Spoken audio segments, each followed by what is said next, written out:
ಆ ವಿದುರನ ವ್ಯಕ್ತಿತ್ವ ಇಂದು ಅದು ಪ್ರತಿಬಿಂಬಿತವಾಗ್ತಾ ಇದೆ.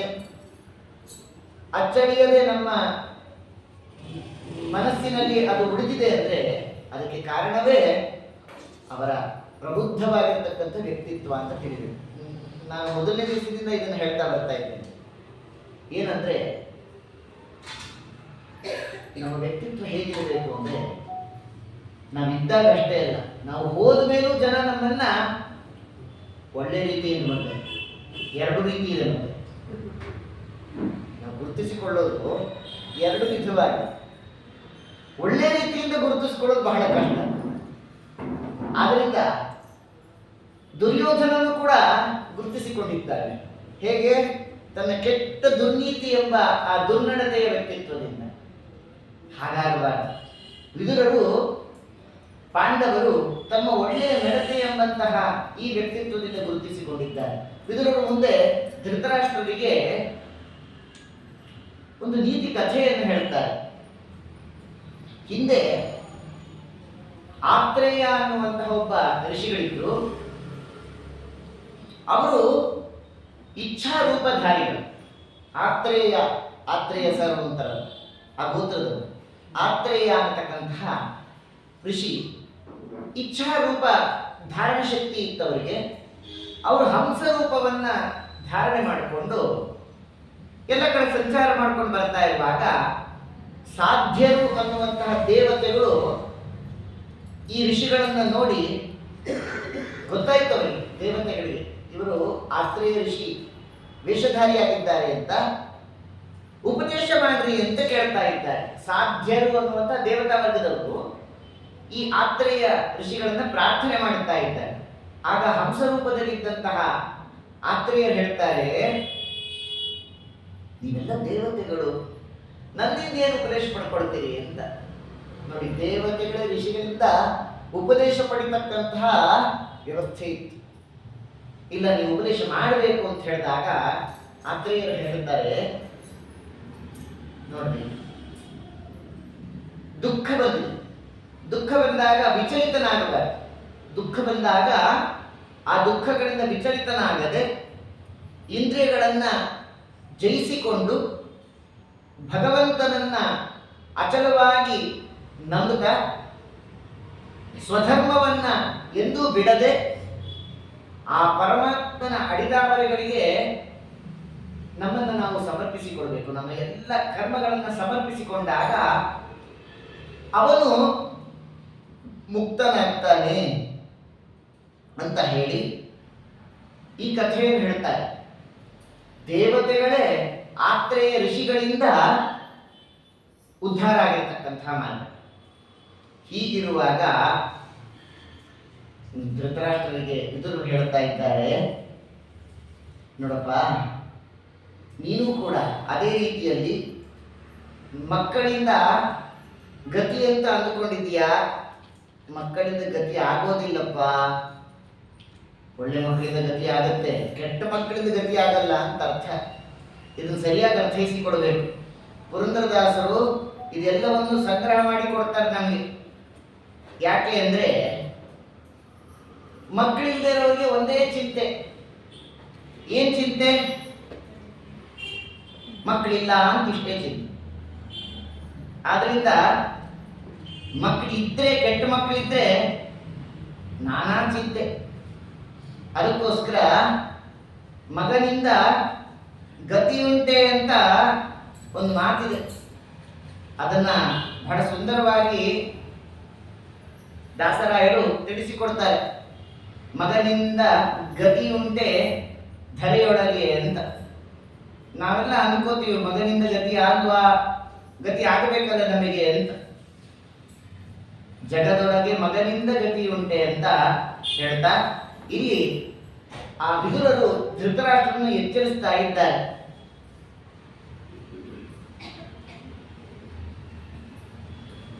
ಒಳ್ಳೆ ಮಕ್ಕಳು ಅಪೇಕ್ಷೆ ಪಡಬೇಕಂತೆ.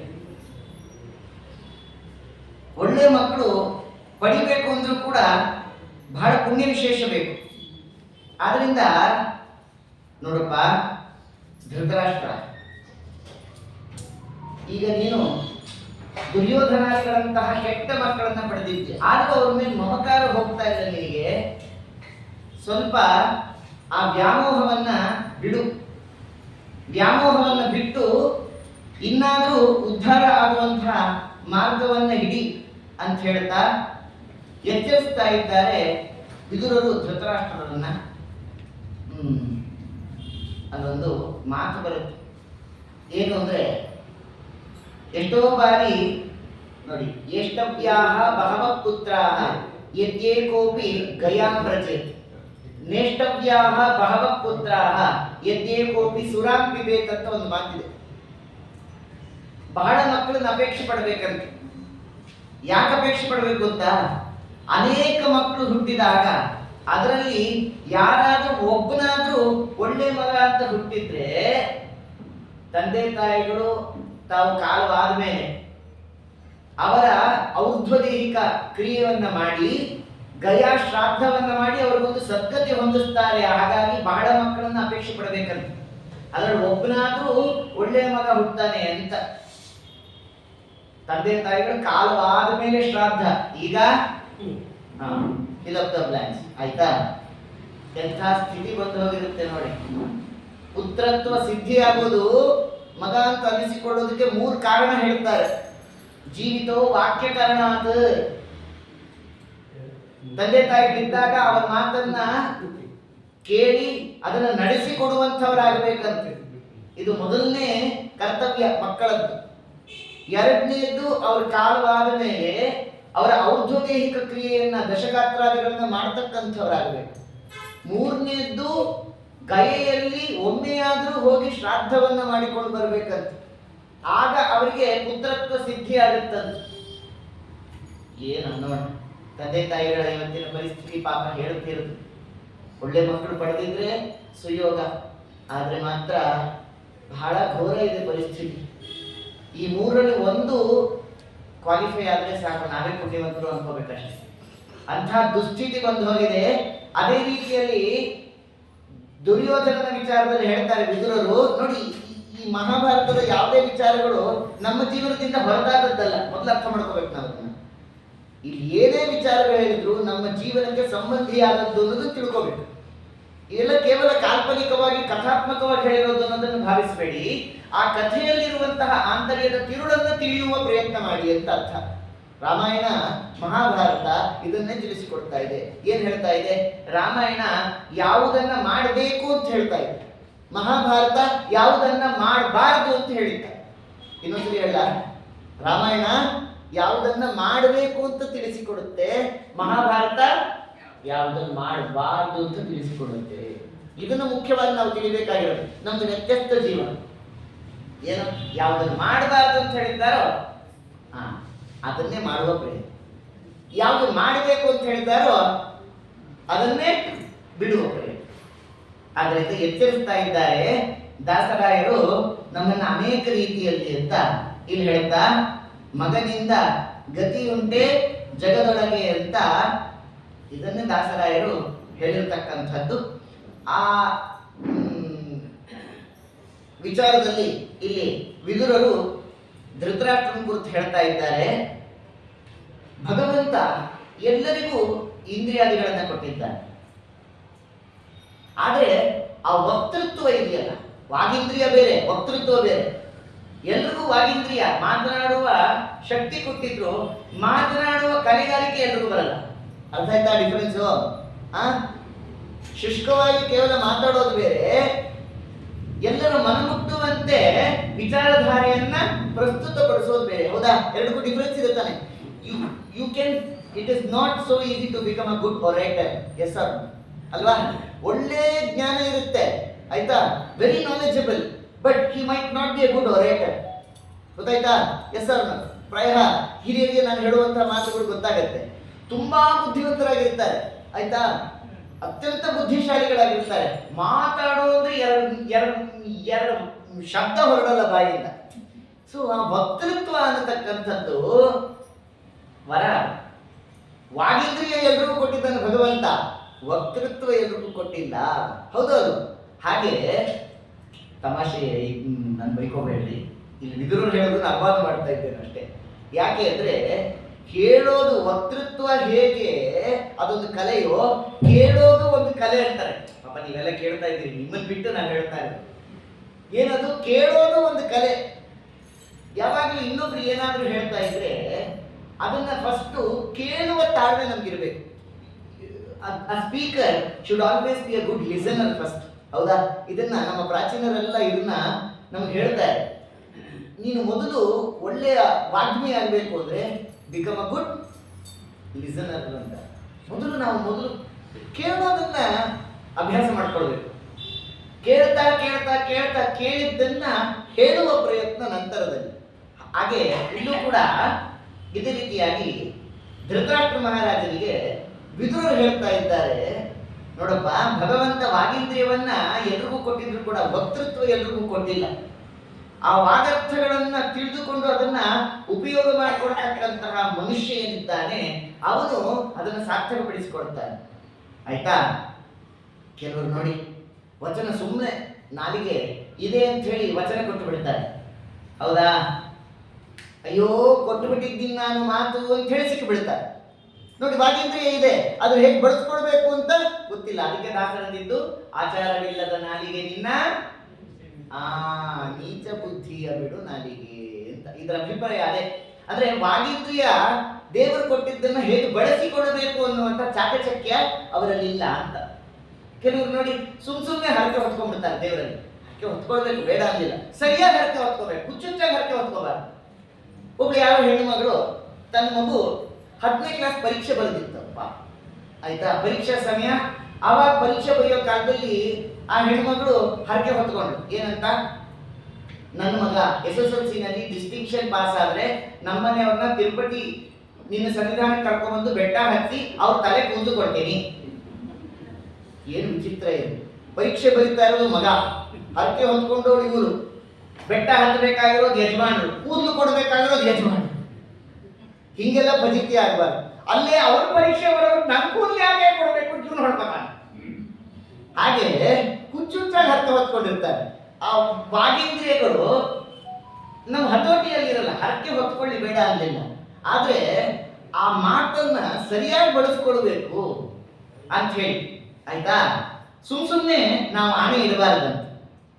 ಆಮೇಲೆ ಮಾತಿನ ಬಗ್ಗೆ ಎಷ್ಟು ಚೆನ್ನಾಗಿ ಹೇಳ್ತಾರೆ ವಿದುರರು ಅಂತಂದ್ರೆ ಅದನ್ನು ಕೇಳಬೇಕು. ನಿಜವಾಗ್ಲೂ ತುಂಬಾ ಚೆನ್ನಾಗಿದೆ, ಬಹಳ ಚೆನ್ನಾಗಿದೆ.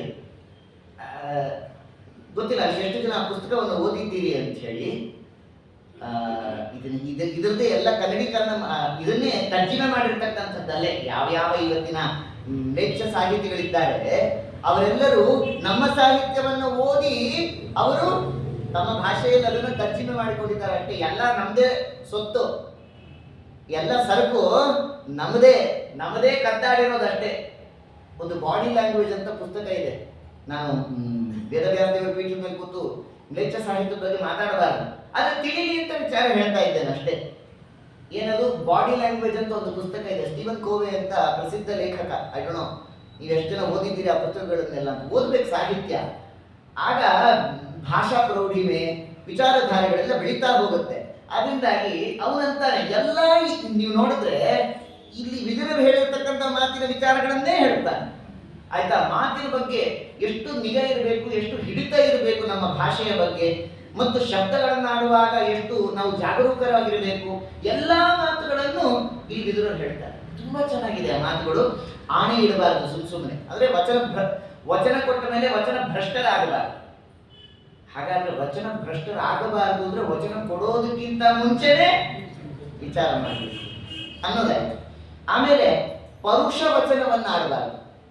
ಪರುಷ ವಚನ ಅಂದ್ರೆ ಏನು ಗೊತ್ತಾ? ಕಠೋರವಾಗಿರ್ತಕ್ಕಂಥ ಮಾತುಗಳನ್ನು ಆಡಬಾರದು. ಒಂದು ಉದಾಹರಣೆ ಕೊಡ್ತೀನಿ, ಅರ್ಥ ಆಗುತ್ತೆ. ಈಗ ಮನೆಗೆ ಯಾರೋ ಪಾಪ ಬರ್ತಾರೆ. ಬಂದಾಗ ಒಂದು ಔದಾರ್ಯ ಏನು? ಬನ್ನಿ ಕೂತ್ಕೊಳ್ಳಿ ಅನ್ಬೇಕು. ಬಂದ್ರಾ ಕುಕ್ಕರ್ ಬಡಿ ಅಂದ್ರೆ ನೋಡಿ ವ್ಯತ್ಯಾಸ ಎಷ್ಟಾಯ್ತು. ಕೂತ್ಕೊಳ್ಳಿ ಅಂದ್ರೂ ಒಂದೇ, ಕುಕ್ಕರ್ ಬಡಿರು ಅಂದ್ರೂ ಒಂದೇ, ಅರ್ಥ ಒಂದೇ, ಆದ್ರೂ ಭಾವ ವ್ಯತ್ಯಾಸವಾಗುತ್ತೋ ಇಲ್ಲ. ಆದ್ರಿಂದ ನಾವು ಆಡುವ ಮಾತಿನಿಂದ ಯಾರಿಗೂ ಹರ್ಟ್ ಆಗಬಾರ್ದಪ್ಪ. Nobody should get hurt. ಅರ್ಥ ಆಯ್ತಾ? ಯಾರಿಗೂ ಮಾನಸಿಕವಾಗಿ ನಮ್ಮ ಮಾತಿನಿಂದ ವೇದನೆ ಆಗಬಾರ್ದು. ನಮ್ಮ ಮಾತು ಅಷ್ಟು ಮಧುರವಾಗಿದೆ, ಯಾರ ಮನಸ್ಸಿಗೂ ಹರ್ಟ್ ಆಗುವ ರೀತಿಯಲ್ಲಿ ಮಾತಾಡಬಾರ್ದು. ಇದು ವಿದುರರು ಹೇಳ್ತಕ್ಕಂಥದ್ದು. ಪರುಷ ವಚನ ಅದು ಬಾಣದಂತೆ. ನೋಡಿ, ಒಂದೇಟು ಹೊಡೆದು ಬಿಟ್ರೆ ಮರ್ತು ಬಿಡ್ತಾನೆ ಮನುಷ್ಯ, ಆದರೆ ಆಡಿದ ಮಾತು ಕಡೆಯವರೆಗೂ ಉಳಿಯದು ಅನ್ನುವ ವಿಚಾರ ನಮ್ಮಲ್ಲಿದೆ. ಆದ್ರಿಂದ ಆ ಪರುಷ ವಚನ ಬಾಣದಂತೆ ಬಾಧಕವಾಗಿರುತ್ತೆ, ವಿಷದಂತೆ ಮಾರಕವಾಗಿರುತ್ತೆ. ಎರಡು ಹೇಳ್ತಾರೆ. ಎಷ್ಟು ಚೆನ್ನಾಗಿದೆ ನೋಡಿ ಮಾತು. ಬಾಣದಂತೆ ಬಾಧಕವಾಗಿದೆ, ವಿಷದಂತೆ ಮಾರಕವಾಗಿದೆ.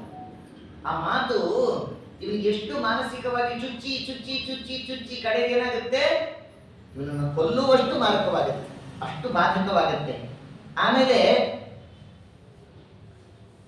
ಅತಿ ಮಾತಾಡ್ತಕ್ಕಂಥದ್ದು, ಬಹಳ ಮಾತಾಡ್ತಕ್ಕಂಥದ್ದು, ಅಥವಾ ಮಾತೇ ಆಡದೇ ಇರತಕ್ಕಂಥದ್ದು, ಎರಡಿದೆ. ಅದನ್ನು ತಿಳಿಸ್ತಾರೆ. ಬಹಳ ಮಾತಾಡೋದು ಅಂದ್ರೆ ಏನರ್ಥ? ಈಗ ಅನಗತ್ಯವಾಗಿ ಶಬ್ದಗಳನ್ನು ಆಡೋದು ಅಂತ ಅರ್ಥ, ಅಥವಾ ಸಂದರ್ಭೋಚಿತವಾಗಿ ಮಾತನಾಡದೇ ಇರೋದು ಅಂತ ಅರ್ಥ. ಅತಿ ಮಾತನಾಡೋದು ಅಂತಂದ್ರೆ ಇದರ ಅಭಿಪ್ರಾಯ ಹೀಗೆ: ಸಂದರ್ಭೋಚಿತವಾಗಿ ಮಾತನಾಡದೇ ಇರೋದು, ಅಥವಾ ನಿಷ್ಕಾರಣವಾಗಿ ಶಬ್ದಗಳನ್ನ ಪ್ರಯೋಗ ಮಾಡ್ತಕ್ಕಂಥದ್ದು. ನಮ್ಮಲ್ಲೇ ಕೆಲವೊಮ್ಮೆ ಆ ಪ್ರಯೋಗಗಳನ್ನ ಕಾಣ್ತೇವೆ. ಈಗ ವಿವಾಹ ಪತ್ರಿಕೆಯನ್ನು ಕೊಡೋದಕ್ಕೆ ಅಂತ ಆಗುವಾಗ ಆ ಪತ್ರಿಕೆಯಲ್ಲಿ ಬರೆದಿರ್ತಾರೆ, ಸಕುಟುಂಬ ಸಪರಿವಾರ ಸಮೇತರಾಗಿ. ಸಕುಟುಂಬ ಅಂದ್ರೆ ಕುಟುಂಬ ಸಮೇತ ಅಂತ ಅರ್ಥ. ಕುಟುಂಬ ಶಬ್ದದ ಪರ್ಯಾಯ ಶಬ್ದನೇ ಪರಿವಾರ. ಸಪರಿವಾರ ಅಂದ್ರೆ ಏನು? ಪರಿವಾರ ಸಮೇತ ಅಂತ ಅರ್ಥ. ಈಗ ಸಕುಟುಂಬ ಹೇಳಿದ್ರೆ ಸಪರಿವಾರ ಯಾಕಬೇಕು? ಹೌದಾ? ಇಲ್ಲ, ಸಕುಟುಂಬ ಅಂದ್ರೆ ಇಲ್ಲ, ಸಪರಿವಾರ ಅಂದ್ರೆ ಅಷ್ಟಾಗ್ಲಿ. ಸಕುಟುಂಬ ಸಪರಿವಾರ ಸಮೇತ ಬೇರೆ. ಸಕುಟುಂಬ ಅಂದ್ರೆ ಕುಟುಂಬ ಸಮೇತ ಅಂತ ಆಗೋಗಿದೆ ಅಲ್ಲಿ. ಸಪರಿವಾರ ಅಂದ್ರೆ ಪರಿವಾರ ಸಮೇತ ಅಂತ ಆಗೋಗಿದೆ. ಸಕುಟುಂಬ ಸಪರಿವಾರ ಸಮೇತ ಯಾಕೆ? ಇದು ನಿಷ್ಪ್ರಯೋಜಕವಾಗಿ ಆಡ್ತಕ್ಕಂಥ ಮಾತುಗಳು ಅಂತ. ಅದರಿಂದ ನಮ್ಮ ಮಾತುಗಳು ಹೇಗೆ ಕೆಲವೊಮ್ಮೆ ಅದು ವ್ಯರ್ಥ ಪ್ರಯೋಗವಾಗುತ್ತೆ ಅನ್ನೋದಕ್ಕೆ ಇದು ಸಾಕ್ಷಿ. ಹೀಗಾಗಬಾರದು. ಆಮೇಲೆ ಸಂದರ್ಭೋಚಿತವಾಗಿ ಮಾತಾಡಬೇಕು. ಸಂದರ್ಭೋಚಿತವಾಗಿ ಏನ್ ಸಂದರ್ಭೋಚಿತವಾಗಿದೆ? ಯಾವ ಸಂದರ್ಭದಲ್ಲಿ ಹೇಗೆ ಮಾತಾಡಬೇಕು ಹಾಗೆ ಮಾತಾಡಬೇಕು. ರೆಕಾರ್ಡ್ ಬೇರೆ ಮಾಡ್ತಿರ್ತಾರೆ, ಏನ್ ಮಾಡೋದು, ಹೊರಗೆಲ್ಲೂ ಹಾಕಲತ್ತಾನೆ. ಯಾರನ್ನ ಯಾವ ಸಂದರ್ಭಕ್ಕೆ ಎಲ್ಲಿಗೆ ಆಮಂತ್ರಿಸಬೇಕೋ ಅಲ್ಲಿಗೆ ಅವ್ರನ್ನ ಆಮಂತ್ರಿಸ್ಬೇಕು. ಇಲ್ಲದೆ ಹೋದ್ರೆ ವ್ಯತ್ಯಾಸವಾಗುತ್ತೆ. ಯಾಕೆ ಗೊತ್ತಾ? ಈಗ ತುಂಬಾ ಯಾವಾಗ ನೋಡಿದ್ರು ನಗ್ತಾ ಇರ್ತಾನೆ ಅಂತ ಇಟ್ಕೊಂಡು ಅವ್ರನ್ನ ಸತ್ತವ್ರ ಮನೆಗೆ ಕರಿಬಾರ್ದು. ನಾನು ಯಾರು ಅಂತ ಹೇಳಲ್ಲ, ಹೇಳೋಣ ಅಂತಿದ್ರೆ ರೆಕಾರ್ಡ್ ಬೇರೆ ಮಾಡ್ತೀನಿ, ನಮ್ಮ ಪ್ರಾಣ ಹೋಗುತ್ತೆ, ಅದಕ್ಕೋಸ್ಕರ ಹೇಳಕ್ ಹೋಗಲ್ಲ. ಆಯ್ತಾ? ಯಾವಾಗಲೂ ನಗ್ತಾನೆ ಇರ್ತಾರೆ. ಆಯ್ತಾ? ಅವ್ರನ್ನ ಸತ್ತವ್ರ ಮನೆಗೆ ಕರೆದ್ರೆ ಏನಾಗುತ್ತೆ? ನಿಮ್ಮ ಅಪ್ಪ ಹೋಗ್ಬಿಟ್ರಂತೆ ಅಂತ ಅಲ್ಲೂ ನಗ್ಗಿ ಶುರು ಮಾಡ್ತಾರೆ. ಆಯ್ತಾ? ಸಂದರ್ಭೋಚಿತವಾಗಿ ಹೇಗೆ ವರ್ತಿಸ್ಬೇಕು ಅನ್ನೋ ಗೊತ್ತಿಲ್ಲ ಅವರಿಗೆ, ಹೇಗೆ ಮಾತನಾಡಬೇಕು ಅಂತ ಗೊತ್ತಿಲ್ಲ. ಆಮೇಲೆ ಹ್ಯಾಪ್ ಮೊರೆ ಹಾಕೊಂಡು ಕೂತಿರ್ತಾರೆ ಯಾವಾಗಲೂ. ಅವ್ರನ್ನ ಮದುವೆ ಮನೆಗೆ ಕರಿಬಾರ್ದು. ಇವ್ರಿಗೆ ಅವತ್ತೇ ಪಾಪ ಇದು ಬಂದು ಜಿಗುಪ್ಸೆ ಬಂದು ವೈರಾಗ್ಯ ಬಂದು ಗಂಡ ಹೆಂಡತಿ ಯಾಕಾದ್ರೂ ಮದುವೆ ಆದ್ರು ಅಂತ ಹೇಳ್ಬಿಟ್ಟು ಅವತ್ತೇ ವಿಚ್ಛೇದನ ಕೊಟ್ಟು ಹೊರಬಿಡಬೇಕು. ಯಾಕಂದ್ರೆ ಅವ್ರ ಮುಖ ನೋಡಿದ್ರೆ ಹಾಗಿರುತ್ತೆ. ಆಯ್ತಾ? ಹೆಪ್ಪೊರೆ ಹಾಕೊಂಡು ಯಾವಾಗ ನೋಡಿದ್ರು ಅಯ್ಯೋ ಅಂತ ಕೂತಿರೋರನ್ನ ಮದುವೆ ಮನೆ ಕರಿಬಾರ್ದು. ಆಯ್ತಾ? ಹೀಗೆ ವ್ಯತ್ಯಾಸವಾಗಿರ್ತಕ್ಕಂತಹ ಆ ನಮ್ಮ ಬದುಕಿನಲ್ಲಿ ತಿದ್ದುಪಡಿಗಳನ್ನು ತಿಳಿಸ್ಕೊಡ್ತಾ ಇದ್ದಾರೆ. ಪರುಷವಾಗಿ ಮಾತನ್ನ ಆಡಬಾರದು. ಇದನ್ನೆಲ್ಲ ಹೇಳಿ ಆ ಪರುಷವಾಗಿ ಮಾತನಾಡೋದಕ್ಕಿಂತ ಮೌನವಾಗಿರೋದು ಲೇಸು ಅಂತಾರೆ ವಿದುರರು. ತುಂಬಾ ಚೆನ್ನಾಗಿದೆ ಮಾತುಗಳು. ಒಂದೊಂದನ್ನ ನಾವು ಬಿಡಿಸ್ತಾ ಹೋದ್ರೆ, ನಮ್ಮ ಜೀವನಕ್ಕೆ ಅಳವಡಿಸ್ಕೊಳ್ತಾ ಹೋದ್ರೆ ಎಷ್ಟು ಚೆನ್ನಾಗಿರುತ್ತೆ ಅಂತ. ಆಯ್ತಾ? ಮಾತನಾಡದೇ ಇದ್ರೂ ಪರವಾಗಿಲ್ಲ, ಮೌನವಾಗಿದ್ದು ಬಿಡಿ. ಇನ್ನೊಬ್ಬರಿಗೆ ಹರಟ ಆಗುವ ಹಾಗೆ ಮಾತಾಡಬೇಡಿ ಅನ್ನೋದು ತಪ್ಪಲ್ಲ. ಆಮೇಲೆ ಸತ್ಯವಾಡೋದು ಇವೆಲ್ಲ ನಮ್ಗೆ ಗೊತ್ತಿರೋದೇ, ಗೊತ್ತಿಲ್ಲದೆ ಇರೋದೇನಲ್ಲ. ಆದರೆ ಗೊತ್ತಿದ್ದೂ ಕೂಡ ಅಳವಡಿಸಿಕೊಳ್ತಾ ಇರೋಲ್ಲ ಜೀವನದಲ್ಲಿ. Then what is the use of knowing ಅಂತ ಅರ್ಥ. ಈಗ ಯಾವುದು ನಿಮಗೆ ಗೊತ್ತಿಲ್ಲದೆ ಇರೋ ವಿಚಾರಗಳನ್ನ ನಾನು ಹೇಳ್ತಾ ಇಲ್ಲ, ಅದನ್ನೇ ಹೇಳ್ತಾರೆ ವಿದುರರು. ಅದೇ ಹೇಳ್ತಾರೆ, ನೋಡಪ್ಪ ನಿನಗೆ ಗೊತ್ತಿಲ್ಲದೆ ಇರೋದು ನಾನೇನು ಹೇಳ್ತಾ ಇಲ್ಲ, ಆದ್ರೆ ಇವೆಲ್ಲ ಗೊತ್ತಿದ್ದು ಕೂಡ ಗೊತ್ತಿಲ್ಲದಂತೆ ನೀನು ಇದೆಯಲ್ಲ, ಅದಕ್ಕೆ ಎಚ್ಚರಿಸ್ತಾ ಇದ್ದೀನಿ. ಇದು ವಿದುರರ ಆ ಮಾತಿನ ಜಾಣ, ಆ ವಿದುರರ ಮಾತಿನ ಜಾಣತನ ನೋಡಿ ಎಷ್ಟು ಚೆನ್ನಾಗಿದೆ. ಸತ್ಯವಾಡ್ತಕ್ಕಂಥದ್ದು, ಪ್ರಿಯವಾದದ್ದನ್ನ ಪ್ರಿಯಂ ಬ್ರೂಯಾತ್ ಅಪ್ರಿಯಂನ ಬ್ರೂಯಾತ್ ಅಂತ. ಪ್ರಿಯವಾದದ್ದನ್ನ ಹೇಳಬೇಕು, ಧರ್ಮ ಸಮ್ಮತವಾದದ್ದನ್ನ ಹೇಳಬೇಕು, ಅದರಿಂದ ಉತ್ತಮ ಶ್ರೇಯಸ್ಸಾಗುತ್ತೆ. ಆಮೇಲೆ ಯಾವಾಗಲೂ ಸರ್ವ ಸಜ್ಜನರ ಹಿತವನ್ನ ಬಯಸ್ತಕ್ಕಂತಹ ಸತ್ಯವನ್ನ ಆಡಬೇಕು. ಹೇಳಿದ್ದಾರೆ. ಗುರುಗಳನ್ನ ಕೆಲವೊಂದು ಸಂದರ್ಭದಲ್ಲಿ ನಾವು ಅವರಿಗೆ ತೊಂದರೆ ಕೊಡುವಂತೆ ಅವರನ್ನು ಮಾತನಾಡಿಸಬಾರದು. ಗುರುಗಳು ಮಲಗಿದ್ದಾಗ ಅವರನ್ನು ಎಬ್ಬಿಸಬಾರ್ದು, ಪೂಜೆ ಕೂತಾಗ ಮಾತನಾಡಿಸಬಾರ್ದು, ಪಾಠ ಕೂತಾಗ ಮಾತಾಡಿಸಬಾರ್ದು ಅಂತೆಲ್ಲ ವಿಚಾರ ಇದೆ.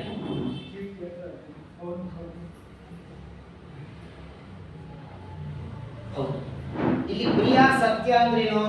ಶಾಸ್ತ್ರಕಾರರು ಹೇಳಿದ್ದಾರೆ, ಗುರುಗಳನ್ನ ಮಲಗಿದ್ದಾಗ ಎಬ್ಬಿಸಬಾರ್ದು, ಪಾಠ ಕೂತಾಗ ಎಬ್ಬಿಸಬಾರ್ದು, ಹಾಗೆ ಪೂಜೆ ಕೂತಾಗ ಮಾತನಾಡಿಸಬಾರ್ದು ಅಂತ ಹೇಳಿದ್ದು ಸಾಮಾನ್ಯ ನಿಯಮ. ಸಂದರ್ಭೋಚಿತವಾಗಿ ನಡ್ಕೋಬೇಕು. ಮನೆಗೆ ಬೆಂಕಿ ಹತ್ಕೊಂಡಿದೆ, ಗುರುಗಳು ಮಲ್ಕೊಂಡಿರ್ಲಿ ಅಂತ ಬಿಡಬಾರ್ದು, ಮತ್ತೆ ಪರ್ಮನೆಂಟ್ ಆಗಿ ಮಲ್ಕೊಂಡ್ಬಿಡ್ತಾರೆ ಆಮೇಲೆ ಅಟ್ಟೆ. ಆದ್ರಿಂದ ಯಾವ ಸಂದರ್ಭದಲ್ಲಿ ಏನು ಅದೇ ಸತ್ಯ. ಅಂದ್ರೆ ಸಜ್ಜನಿಗೆ ಯಾವುದು ಹಿತವನ್ನು ಉಂಟು ಮಾಡುತ್ತೋ ಅದೇ ಸತ್ಯ ಮಾತು, ಯಾವುದು ಪ್ರಿಯವೋ ಅವರಿಗೆ ಅದೇ ಸತ್ಯ. ಹೀಗೆ ಸಂದರ್ಭೋಚಿತವಾಗಿ ಮಾತನಾಡಬೇಕು ಅಂತ ಅರ್ಥ. ಆಮೇಲೆ ಹೇಳ್ತಾರೆ, ಹರಿ ಮತ್ತು ಗುರುಗಳಿಗೆ ಸದಾ ತಾನು ವಿನೀತನಾಗ್ತಾ ಇರಬೇಕಪ್ಪ ಅಂತ ಹೇಳಿ ಮುಂದೆ ಧೃತರಾಷ್ಟ್ರ, ಕೇಳಪ್ಪ, ಎಲ್ಲವನ್ನೂ ಬಲದಿಂದಲೇ ಪಡ್ಕೊಳ್ತೀನಿ ಅಂತ ಆಗೋದಿಲ್ಲ. ಯಾಕೆ? ಕೆಲವೊಂದು ಪ್ರಜ್ಞಾ ಪ್ರಯತ್ನದಿಂದ ಉಂಟಾಗತ್ತೆ, ಬುದ್ಧಿಶಕ್ತಿಯಿಂದ ಕೆಲವೊಂದನ್ನು ಪಡ್ಕೊಳ್ತೀವಿ. ಎಲ್ಲವನ್ನೂ ಶಕ್ತಿ ಪರಾಕ್ರಮದಿಂದಲೇ ಪಡ್ಕೊತೀವಿ ಅಂತಿಲ್ಲ. ಕ್ಷತ್ರಿಯರು ಇರಬಹುದು, ಕ್ಷತ್ರಿಯರಿಗೆ ಶಕ್ತಿ ಪರಾಕ್ರಮಗಳಿಗೆ ಬಹಳ ಪ್ರಾಮುಖ್ಯತೆ. ಹಾಗಿದ್ರೂ ಕೂಡ ಪ್ರಜ್ಞಾ ಪ್ರಯತ್ನಗಳಿಂದ ಕಷ್ಟಪಡದೆ ನಾನು ಪಡ್ಕೊಳ್ತೇನೆ ಶಕ್ತಿ ಪರಾಕ್ರಮಗಳಿಂದ, ಹಾಗೆ ಹೋಗಬಾರ್ದಪ್ಪ. ಅಂಥವರನ್ನ ದುರ್ವೃತ್ತರು, ದುರ್ಜಾತರು ಅಂತ ತಿಳಿ ಅಂತಾರೆ, ಮಹಾಕುಲೀನರು ಅಂತ ತಿಳಿ ಅಂತ ಹೇಳಿ ಇಂಡೈರೆಕ್ಟ್ ಆಗಿ ಧೃತರಾಷ್ಟ್ರನಿಗೆ ನಿನ್ನ ಮಕ್ಕಳು ಇಂಥ ಅಯೋಗ್ಯರು ಅಂತ ಹೇಳ್ತಾರೋ ಬರೀ. ಅರ್ಥ ಆಯ್ತಾ? ಅಷ್ಟು ಹೇಳಿದ್ರು ಕೂಡ ಧೃತರಾಷ್ಟ್ರನಿಗೆ ಇದು ಯಾವುದು ಕೇಳೋ ಕಾಲಕ್ಕೆ ಸತ್ಯ ಅಂತ ಅನಿಸಿದ್ರು, ತನ್ನ ಮಕ್ಕಳ ವಿಚಾರದಲ್ಲಿ ಇದನ್ನ ಅವನು ಸ್ವೀಕರಿಸುವ ಮನಸ್ಥಿತಿ ಅವನಿಗೆ ಇರಲಿಲ್ಲ. ಯಾಕೆ ಅಂತ ಪ್ರಶ್ನೆ. ಅದಕ್ಕೆ ಆಚಾರ್ಯ ಉತ್ತರ ಕೊಟ್ಟಿದ್ದಾರೆ ಮಹಾಭಾರತ ತಾತ್ಪರ್ಯ ನಿರ್ಣಯದಲ್ಲಿ. ಸಾಕ್ಷಾತ್ ಕಲಿನೇ ದುರ್ಯೋಧನ ಒಂದು ರೂಪದಿಂದ ಧೃತರಾಷ್ಟ್ರನಲ್ಲಿ ಬಂದು ಕೂತಿದ್ದ. ಇನ್ನು ಕಲಿಯ ಪ್ರಭಾವಕ್ಕೆ ಒಳಗಾಗಿರ್ತಕ್ಕಂಥ ಇವನು ಅದರ ಪ್ರಭಾವದಿಂದ ಗಂಧರ್ವನಾಗಿದ್ರು, ಸಾತ್ವಿಕನಾಗಿದ್ರು, ಇವನಲ್ಲಿ ಯಾವುದೇ ರೀತಿಯಾಗಿರತಕ್ಕಂತಹ ವ್ಯತ್ಯಾಸಗಳು ತೋರಲಿಲ್ಲ ಅಂತ ತಿಳಿಬೇಕು. ಆಯ್ತಾ? ಆಮೇಲೆ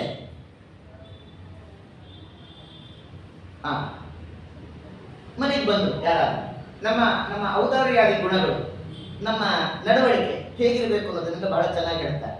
ಒಂದು ಮನೆ ಅಂತ ಕರೆಸಿಕೊಳ್ಬೇಕು ಅಂತಂದ್ರೆ ಹೇಗಿರ್ಬೇಕು ಅದು? ಮನೆಗೆ ಬಂದವರಿಗೆ ಆದರಾತಿಥ್ಯ ಮಾಡತಕ್ಕಂಥ ರೀತಿಯಲ್ಲಿ ಆಸನ, ಅವರಿರೋದಕ್ಕೆ ಸ್ವಲ್ಪ ಸ್ಥಳಾವಕಾಶ, ಕುಡಿಯೋದಕ್ಕೆ ನೀರು ಮತ್ತೆ ಆಹಾರಾದಿಗಳನ್ನ ಒದಗಿಸಿಕೊಟ್ಟು ಆದರಪೂರ್ವಕವಾಗಿ ಅವರನ್ನ ನಾವು ಸ್ವಾಗತಿಸಿದ್ರೆ ಅದನ್ನ ಭವನ ಅಂತ ಕರಿಬೇಕು, ಅದನ್ನ ಮನೆ ಅಂತ ಕರಿಬೇಕು. ಆ ರೀತಿಯಲ್ಲಿ ಮಾಡ್ತಕ್ಕಂಥವ್ರನ್ನ ಸಜ್ಜನರು ಅಂತ ಕರಿಬೇಕು. ಆದರೆ ಅಂಜಿಸ್ತಕ್ಕಂತಹ, ಬಂದವರನ್ನ ಅವಮಾನಿಸ್ತಕ್ಕಂತಹ, ಅವರ ದ್ರವ್ಯಗಳನ್ನ ಅಪಹರಿಸ್ತಕ್ಕಂತಹ ರೀತಿಯಲ್ಲಿ ನಡೆದುಕೊಂಡ್ರೆ ಅಂಥವರು ವಂಚಕರು ಅಂತ ಆಗ್ತಾರೆ. ಅಂಥವರ ಸ್ನೇಹ ಶುಭಕರ ಅಲ್ಲ ಅಂತ ಹೇಳ್ತಾ ಇದ್ದಾರೆ. ಈಗ ಮಿತ್ರ ಇದ್ದಾನೆ, ಅವನು ನಮಗೆ ನಿಜವಾಗ್ಲೂ ಸನ್ಮಿತ್ರನೋ ಅಥವಾ ಅಲ್ವೋ ಅನ್ನೋದು ಯಾವಾಗ ಗೊತ್ತಾಗತ್ತೆ ಅಂದ್ರೆ ಆಪತ್ತು ಬಂದಾಗ ಅವನ ಆ ಚರ್ಯೆ ತಿಳಿಯತ್ತೆ. ಏನಾದ್ರೂ ಆಪತ್ತು ಬಂದಾಗ ಮಿತ್ರನ ನೈಜ ಬಣ್ಣ ನಮಗೆ ತಿಳಿಯತ್ತೆ. ಅಂತಹ ಆಪತ್ತಿನ ಕಾಲದಲ್ಲೂ ಅವನು ಸಹಾಯ ಹಸ್ತವನ್ನು ನಮಗೆ ಚಾಚಿದ್ರೆ ಅವನು ನಿಜವಾಗ್ಲೂ ಪ್ರಾಮಾಣಿಕ, ಅಂಥವು ನಿಜವಾಗ್ಲೂ ನಮಗೆ ಸ್ನೇಹಿತನು.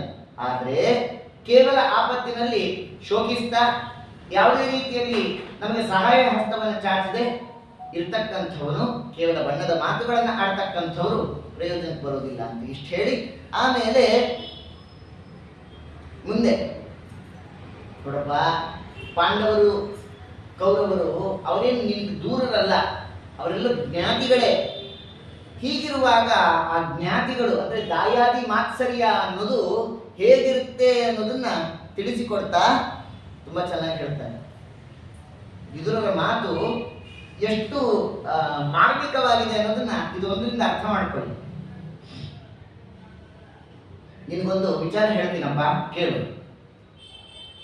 ಒಬ್ಬ ಮನುಷ್ಯ, ಅವನು ಎಷ್ಟೋ ಆಯುಷ್ಯ ಇದೆ, ಅವನು ಪೂರ್ಣ ಆಯುಷ್ಯ ಇದೆ, 80 ವರ್ಷ 100 ವರ್ಷ ಎಷ್ಟೋ ವರ್ಷ ಬದುಕಬೇಕಾಗಿದೆ ಅಂತ ಇಟ್ಕೊಳ್ಳೋಣ. ಆದರೆ ಅವನು ಪೂರ್ಣಾಯುಷ್ಯವಂತನಾಗದೇ ಇರೋದಕ್ಕೆ ಕಾರಣ ಏನು? ಮೋಸ್ಟ್ ಇಂಪಾರ್ಟೆಂಟ್ ಇದೆ. ಇವತ್ತಿನ ಜೀವನಕ್ಕೆ ಬಹಳ ಅತ್ಯಂತ ಹೊಂದಿಕೊಂಡಿರ್ತಕ್ಕಂಥ ವಿಷಯ ಇದೆ. ನಾವೆಲ್ಲ ಕೇಳ್ತೀವಿ, ನಾನು ಹೇಳ್ತೀನಿ, ಪ್ರತಿನಿತ್ಯ ಇದನ್ನು ನೆನಪಿಸ್ಕೊಳ್ತಾ ಇದ್ದೀನಿ. ನಮ್ಮ ಪ್ರಾಚೀನರಂತೆ ನಮ್ಮ ಬದುಕಲ್ಲ, ಹಾಗಾಗಿ ನಾವೆಲ್ಲವನ್ನು ಕಳ್ಕೊತಾ ಇದ್ದೇವೆ. ನಾವು ಉಪಯೋಗಿಸ್ತಕ್ಕಂತಹ ಇವತ್ತಿನ ಯಾವ ಆಧುನಿಕ ಸೌಲಭ್ಯಗಳು ನಮ್ಮ ಪ್ರಾಚೀನರಲ್ಲಿ ಇರಲಿಲ್ಲ ಮೊದಲು, ಅಲ್ವಾ? ನಮ್ಮ ಪ್ರಾಚೀನರಲ್ಲಿ ನಾವು ಇವತ್ತು ನಿತ್ಯೋಪಯೋಗಿಯಾಗಿರ್ತಕ್ಕಂತಹ ಯಾವ ಆಧುನಿಕ ಉಪಕರಣಗಳನ್ನಾಗಲಿ ಆಧುನಿಕ ಸೌಲಭ್ಯಗಳನ್ನಾಗಲಿ ಬಳಸ್ತಾ ಇದ್ದೇವೆ, ಇದು ಯಾವುದು ನಮ್ಮ ಪ್ರಾಚೀನರಲ್ಲಿ ಇರಲಿಲ್ಲ. ಆದರೂ ಕೂಡ ಅದಕ್ಕೆ ಅವರು ಆದರೂ ಕೂಡ ಅಲ್ಲ, ಇದು ಯಾವುದು ಇರಲಿಲ್ಲ ಅದಕ್ಕೆ ಅವರು ಆರೋಗ್ಯವಾಗಿತ್ತು. ಇದು ಯಾವುದು ಇರಲಿಲ್ಲ ಅದಕ್ಕೆ ಅವರು ಆಯುಷ್ಯವಂತರಾಗಿತ್ತು. ಇದು ಯಾವುದು ಇರಲಿಲ್ಲ ಅದಕ್ಕೆ ಧರ್ಮಿಷ್ಠರಾಗಿತ್ತು. ಇದು ಯಾವುದು ಇರಲಿಲ್ಲ ಅದಕ್ಕೆ ಭಗವದ್ ಅನುಗ್ರಹಕ್ಕೆ ಪಾತ್ರರಾಗಿತ್ತು. ಎಲ್ಲ ಬಂದೇ ಹಾಳಾಗೋಗಿರು. ಯಾಕದು? ಒಂದೊಂದೇ ನೋಡೋಣ. ನಮ್ಮ ಆಯುಷ್ಯಕ್ಕೆ ಆರೋಗ್ಯಕ್ಕೆ ಸಂಬಂಧ ಆದದ್ದು ಈ ವಿದುರರು ಹೇಳ್ತಾರೆ, ತುಂಬಾ ಚೆನ್ನಾಗಿ ಹೇಳ್ತಾರೆ. ಅವನಿಗೆ ಇಂತಿಷ್ಟು ಪೂರ್ಣಾಯುಷ್ಯ ಅಂತಿತ್ತು, ಆದ್ರೆ ತನ್ನ ಆಯುಷ್ಯವನ್ನ ತಾನೇ ಕಡಿಮೆ ಮಾಡ್ಕೊಳ್ತಕ್ಕಂಥ ಕೆಲಸ ಮಾಡ್ತಾ ಇದ್ದಾನೆ. ಅದಕ್ಕೆ ಅವನಿಗೆ ಪೂರ್ಣ ಆಯುಷ್ಯ ಇಲ್ಲ. ಯಾವುದದು? ಮೊದಲನೇದ್ದು ದುರಭಿಮಾನ ಅಂತ. ನಮ್ಮ ಆಯುಷ್ಯ ಕಳ್ಕೊಳ್ಳೋದಕ್ಕೆ ಯಾವ್ಯಾವ್ದು ಕಾರಣ? ತುಂಬಾ ಅದ್ಭುತ ಮಾತಿದು. ಮೊದಲನೇದ್ದು ದುರಭಿಮಾನ. ಅಭಿಮಾನ ಇರಬೇಕು, ದುರಭಿಮಾನ ಇರಬೇಕು. ಎರಡಕ್ಕೂ ಏನ್ ವ್ಯತ್ಯಾಸ? ಅಭಿಮಾನಕ್ಕೂ ದುರಭಿಮಾನಕ್ಕೂ ಏನ್ ವ್ಯತ್ಯಾಸ? ಫಸ್ಟ್ ಆಫ್ ಆಲ್, ಆಚಾರ್ಯರ ಸಿದ್ಧಾಂತದಲ್ಲಿ ಅಭಿಮಾನ ಅನ್ನೋದೇ ದೋಷ, ಆಯ್ತಾ? ಅಭಿಮಾನ ದುರಭಿಮಾನ ನೋಡೋಣ. ಅಭಿಮಾನ ಅಭಿಮನ್ಯಮಾನವಾಗಿರ್ತಕ್ಕಂಥ ಮಾನ ಅಂತಂದ್ರೆ ತನ್ನದು ಎಂಬ ಭಾವ, ಆಯ್ತಾ? ಅದನ್ನ ತಾನು ಬಹಳವಾಗಿ ತನ್ನಲ್ಲಿ ಗುರುತಿಸಿಕೊಳ್ಳೋದು ಅಂತ. ಅದರಿಂದ ಮನುಷ್ಯನಿಗೆ ಯಾವುದು ತನ್ನದಲ್ಲ ಅಂತ ಆದ್ಮೇಲೆ ಅಭಿಮಾನ ದುರಭಿಮಾನಗಳು ಇರಲಿಕ್ಕೆ ಸಾಧ್ಯ ಇಲ್ಲ. ಯಾವಾಗ ಹುಟ್ಟತ್ತೆ ಅಭಿಮಾನ ದುರಭಿಮಾನ ಅಂದ್ರೆ ತನ್ನದು ಎಂಬ ಭಾವವೇ ಅಭಿಮಾನಕ್ಕೆ ಕಾರಣ. ತನ್ನದು, ತಾನು ಅನ್ನುವುದೇ, ಇನ್ನು ನಿಮ್ಮ ಭಾಷೆಯಲ್ಲಿ ಬಿಡಿಸಿ ಹೇಳಬೇಕು ಅಂದ್ರೆ ಈಗೋಯಿಸ್ಟಿಕ್ ಅಂತಿರಲ್ಲ, ಅದೇ ಅರ್ಥ ಆಯ್ತಾ? ಇದೇ ದುರಭಿಮಾನ ಅಂದ್ರೆ, ಅಥವಾ ಅಭಿಮಾನ ಅನ್ನುವಂತಹ ಶಬ್ದಕ್ಕೆ ಮೂಲ ಅರ್ಥ ಅಂದ್ರೆ ಈಗೋಯಿಸ್ಟಿಕ್ ಅಂತ.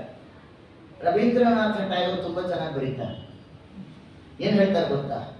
If ego is there, or if ego will be there, if ego will be there, God, God will not be there. If ego will be there, God will not be there.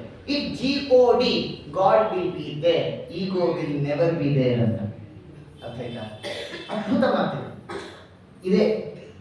ಯಾಕೆ ನಮ್ಮಿಂದ ನಾವು ಭಗವಂತನನ್ನ ದೂರ ಮಾಡಿಕೊಳ್ತೇವೆ ಅಂತಂದ್ರೆ, ನಂದೇನದು ಸ್ವಾಮಿ, ನಿಂದೇ ಇದೆಲ್ಲವೂ ಹೇಳ್ತೀವಷ್ಟೇ ಹೊರತು ಯಾವುದು ಅವನು ಅಂತ ಪರಿಭಾವಿಸೋದಿಲ್ಲ. ಹೇಳ್ತೇವಷ್ಟೇ, ನಂದೇನದೋ ಸ್ವಾಮಿ, ನಿಂದೇ ಇದೆಲ್ಲವೂ ನಿನ್ನ ಒಲುಮೆಯಿಂದ ಅಂತ ಹಾಡ್ತೀವಷ್ಟೇ ಹೊರತು ನಂದು ಅನ್ನೋದನ್ನು ಬಿಡ್ತಾನ ಮನುಷ್ಯ. ಬಿಟ್ಟಾಗ ಸಾರ್ಥಕತೆ. ಹೇಳೋದು ಒಂದು, ಹೇಳಿದ್ದನ್ನ ತಿಳಿದಿದ್ದನ್ನ ಅರ್ಥಾನುಸಂಧಾನದಿಂದ ಜೀವನದಲ್ಲಿ ಅಳವಡಿಸಿಕೊಂಡು ಬದುಕೋದು ಒಂದು. ನಮಗೆ ತಿಳಿದಿಲ್ಲ ಅಂತಲ್ಲ, ತಿಳಿದಿರೋದಂತೆ ನಡೆಯೋದು ಬಹಳ ಮುಖ್ಯ. ಹಾಗಾಗಿ ನಮ್ಮ ಆಯುಷ್ಯ ಹರಣಕ್ಕೆ ಪ್ರಧಾನ ಕಾರಣ ಯಾವುದು ಅಂತಂದ್ರೆ ದುರಭಿಮಾನ ಅಂತ. Egoistic character. ನೋಡಿ, ಇನ್ನೊಂದು ತಮಾಷೆ ಇದೆ. ABCDE, ಡಿ ಆದ್ಮೇಲೆ ಈ ಬರೋದು ಅಲ್ವಾ? ನಾನು ABCD ಹೇಳಲಿಕ್ಕೆ ಕೊಟ್ಟಿಲ್ಲ, ನೀವು ಪ್ರಬುದ್ಧರಿದ್ದೀರಿ. ABCD ಆದ್ಮೇಲೆ ಈ ಬರೋದು. GOD, ಗಾಡ್ ಅಲ್ಲಿ ಡಿ ಮೊದಲಿದೆ. ಡಿ ಮೊದಲಿದ್ರೂ ಕೂಡ ದೇವರು ನಮ್ಗೆ ಹತ್ತಿರವಾಗ್ತಾ ಇಲ್ಲ, ದೂರವಾಗಿದ್ದಾನೆ. ಯಾಕೆ ಅಂದ್ರೆ ತದನಂತರದಲ್ಲಿ ಬರತಕ್ಕಂಥ ಈಗೋ ಮೊದಲಿದೆ. ಡಿ ಮೊದಲಿದ್ರು GOD, ಗಾಡ್ ನಮ್ಗೆ ಯಾಕೆ ದೂರವಾಗಿದ್ದಾನೆ ಅಂದ್ರೆ ಈಗೋನಲ್ಲಿರ್ತಕ್ಕ ಪ್ರಥಮ ಅಕ್ಷರ ಈಗೋ, ನಮ್ಮನ್ನ ಬಾಧಿಸ್ತಾ ಇರೋದ್ರಿಂದ ನಾವು GOD ಗಾಡಿಂದ ದೂರವಾಗಿದ್ದೇವೆ ಅನ್ನೋದು ಅಭಿಪ್ರಾಯ. ಅದರಿಂದ ದುರಭಿಮಾನ, ಆ ಅಭಿಮಾನ ಮನುಷ್ಯ ಮೊದಲು ಬಿಡಬೇಕು. ಎರಡನೇದು ದುರ್ವಾದ. ಮೊದಲನೇದು ದುರಭಿಮಾನ, ಎರಡನೇದು ದುರ್ವಾದ. ವಾದ ಅದೇ ಅದಕ್ಕೆ ಹೇಳ್ತಾರಲ್ಲ, ಅಜ್ಞಾನಿಗಳ ಕೂಡ ಅಧಿಕ ಸ್ನೇಹಕ್ಕಿಂತ ಸುಜ್ಞಾನಿಗಳ ಕೂಡ ಜಗಳವೇಸು. ಅಜ್ಞಾನಿಗಳ ಕೂಡ ಅಧಿಕ ಸ್ನೇಹಕ್ಕಿಂತ ಸುಜ್ಞಾನಿಗಳ ಕೂಡ ಜಗಳವೇಸು.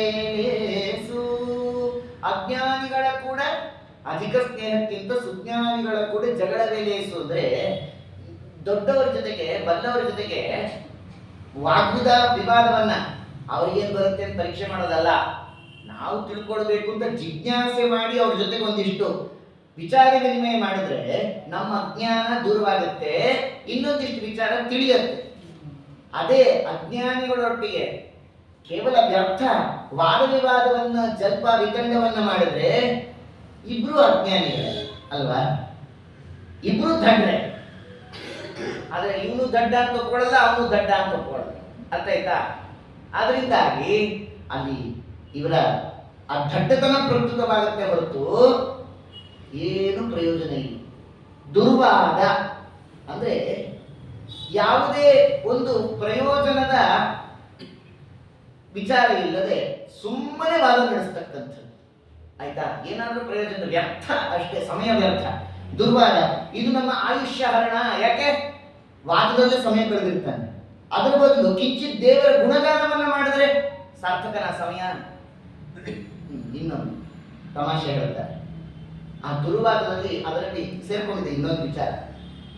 ಮನೆಯಲ್ಲೂ ವಾದ ವಿವಾದಗಳು ನಡೀತಾ ಇರುತ್ತೆ ಅಲ್ವಾ? ಮನೆಯಲ್ಲೂ ಏನು, ಮನೆಯಲ್ಲೇ ಹೆಚ್ಚು ವಾದ ವಿವಾದಗಳು ಅಂತ ನಡೀತಕ್ಕಂಥದ್ದು. ಆ ವಾದ ವಿವಾದಗಳಿಗೆ ಕಾರಣ ಏನು? ಕಾರಣ ಏನು ಬೇಕಾಗಿಲ್ಲ. ಅರ್ಥ ಆಯ್ತಾ? ವಾದ ವಿವಾದಗಳಿಗೆ ಇಂತಿಷ್ಟೇ ಕಾರಣ, ಇದೇ ಕಾರಣ ಅಂತಿಲ್ಲ. ಒಟ್ಟು ವಾದ ವಿವಾದಗಳು ಮನೆಯಲ್ಲಿ ನಡೀತಾ ಇರುತ್ತೆ. ಇದು ಎಲ್ಲರ ಮನೆಯಲ್ಲೂ ಸಮಾನವಾಗಿರ್ತಕ್ಕಂಥದ್ದು. ಅಲ್ಲೊಂದು ತಮಾಷೆ ಏನು ಗೊತ್ತಾ? ಮನೆಯಲ್ಲಿ ವಾದ ವಿವಾದಗಳಿಗೆ ಯಾವ್ದಾದ್ರು ಒಂದು ಕೇಂದ್ರ ಸ್ಥಾನ ಅಂತ ಇರಬೇಕು. ಅಂದ್ರೆ ಎಲ್ಲಾದ್ರೂ ವಾದ ವಿವಾದಗಳು ನಡೀತಾ ಇದ್ರೆ ಅಂದ್ರೆ ಎಲ್ಲಾದ್ರೂ ಒಂದ್ ಕಡೆ ನಡೆಯುತ್ತೆ ವಾದ ವಿವಾದ ಅಲ್ವಾ? ಅದ್ರ ಜೊತೆಗೆ ಒಂದು ವಿಷಯ ಅಂತ ಇರುತ್ತೆ. ಈಗ ನಮ್ಮ ಮನೆಯಲ್ಲಿ ವಾದ ವಿವಾದಗಳಿಗೆ ಕೇಂದ್ರ ಸ್ಥಾನ ಯಾವುದು? ಅಡಿಗೆ ಮನೆ. ವಾದ ವಿವಾದಗಳಿಗೆ ಮುಖ್ಯ ಸ್ಥಾನ, ಕೇಂದ್ರ ಸ್ಥಾನ ಯಾವುದು? ಅಡಿಗೆ ಮನೆ. ಆಯ್ತಾ? ಅಲ್ಲಿಂದನೇ ವಿಚಾರ ಬರೋದು. ಶುರುವಾಗೋದೇ ಅಲ್ಲಿಂದ. ಹೌದು ಅಲ್ವಾ? ಆಮೇಲೆ ವಿಚಾರ ಮಾಡ್ಬಾರ್ದು. ಆಯ್ತಾ? ಸೊ ಇಲ್ಲಿ ಆ ವಾದ ವಿವಾದಗಳನ್ನ ಪರಿಹಾರ ಮಾಡತಕ್ಕಂಥ ಬಗೆಹರಿಸುವ ಪ್ರಯತ್ನದಿಂದ ವಾದ ನಡೆದ್ರೆ ಸಾರ್ಥಕ. ಇವರು ಸೋಲಲ್ಲ. ಆಯ್ತಾ? ಇವರು ಸೋಲಲ್ಲ. ಇವ್ರ ವಾದ ಇವ್ರದು, ಇವ್ರ ವಾದ ಇವ್ರದು ಅಂತಂದ್ರೆ ಸಮಯ ವ್ಯರ್ಥ, ಆಯುಷ್ಯ ಹರಣ, ದುರ್ವಾದ ಅಂತ ಇದನ್ನೇ ಕರೆದಿದ್ದು. ನಿಮ್ಗೆ ಅರ್ಥವಾಗಲಿ ಅಂತ ಅದನ್ನೇ ಕೊಟ್ಟಿದ್ದೀನಿ ಎಕ್ಸಾಂಪಲ್. ಅದರಿಂದ ಇಂತಹ ರೀತಿಯಲ್ಲಿ ಮನೆಯಲ್ಲಿ ಬೇಡದೇ ಇರತಕ್ಕಂಥ ವಿಚಾರಗಳನ್ನ ಎಳೆದು ಸಮಾಜ ರೂಪದಲ್ಲಿ ದುರ್ವಾದವನ್ನ ನಡೆಸಿ ಸಮಯ ಹಾಳು ಮಾಡಿಕೊಳ್ಳೋದ್ರಿಂದ ಏನಾಗುತ್ತೆ? ಆಯುಷ್ಯ ಹರಣವಾಗುತ್ತೆ. ಆಯ್ತಾ? ಆಮೇಲೆ ದಾನರಾಹಿತ್ಯ. ಅಲ್ಲಪ್ಪ, ದಾನಕ್ಕೂ ಆಯುಷ್ಯಕ್ಕೂ ಏನ್ ಸಂಬಂಧ? ವಿಚಿತ್ರವಾಗಿ ಹೇಳ್ತಾರೆ. ದಾನಕ್ಕೂ ಆಯುಷ್ಯಕ್ಕೂ ಏನ್ ಸಂಬಂಧ? ದಾನ ಕೊಟ್ಟಾಗ ಬ್ರಾಹ್ಮಣರಿಗೆ ಏನಂತ ಆಶೀರ್ವಾದ ಮಾಡ್ತಾರೆ? ಶತಮಾನಂ ಭವತಿ ಶತಾಯುಃ ಪುರುಷಃ ಶತೇಂದ್ರಿಯ ಆಯುಷ್ಯೇವೇಂದ್ರಿಯೇ ಪ್ರತಿಷ್ಠತಿ ಅಂತ ಆಯುಷ್ಯ ಅಭಿವೃದ್ಧಿಯಾಗಲಿ. ನಮೋ ಭಗವತಿಜಾಯ ಮಾನೋನ್ನಾಹ ಕೇತೃಷಸಾ ಮೇತ್ಯಗ್ರಂ ಭಾಗಂ ದೇವೇಭ್ಯೋ ವಿದಾಧಾತ್ಯಾಯಂ ಪ್ರಚಂದ್ರಮಾ ಸ್ಥಿರತೆ ದೀರ್ಘಮಾಯು ಅಲ್ವಾ? ದೀರ್ಘಾಯುಷ್ಯವಂತನಾಗು ಅಂತ ಬ್ರಾಹ್ಮಣರು ಆ ವೇದ ಮಂತ್ರಗಳಿಂದ ಆಶೀರ್ವಚನವನ್ನು ಕೊಟ್ಟಾಗ ದೀರ್ಘಾಯುಷ್ಯವಂತರಾಗ್ತಾರೆ.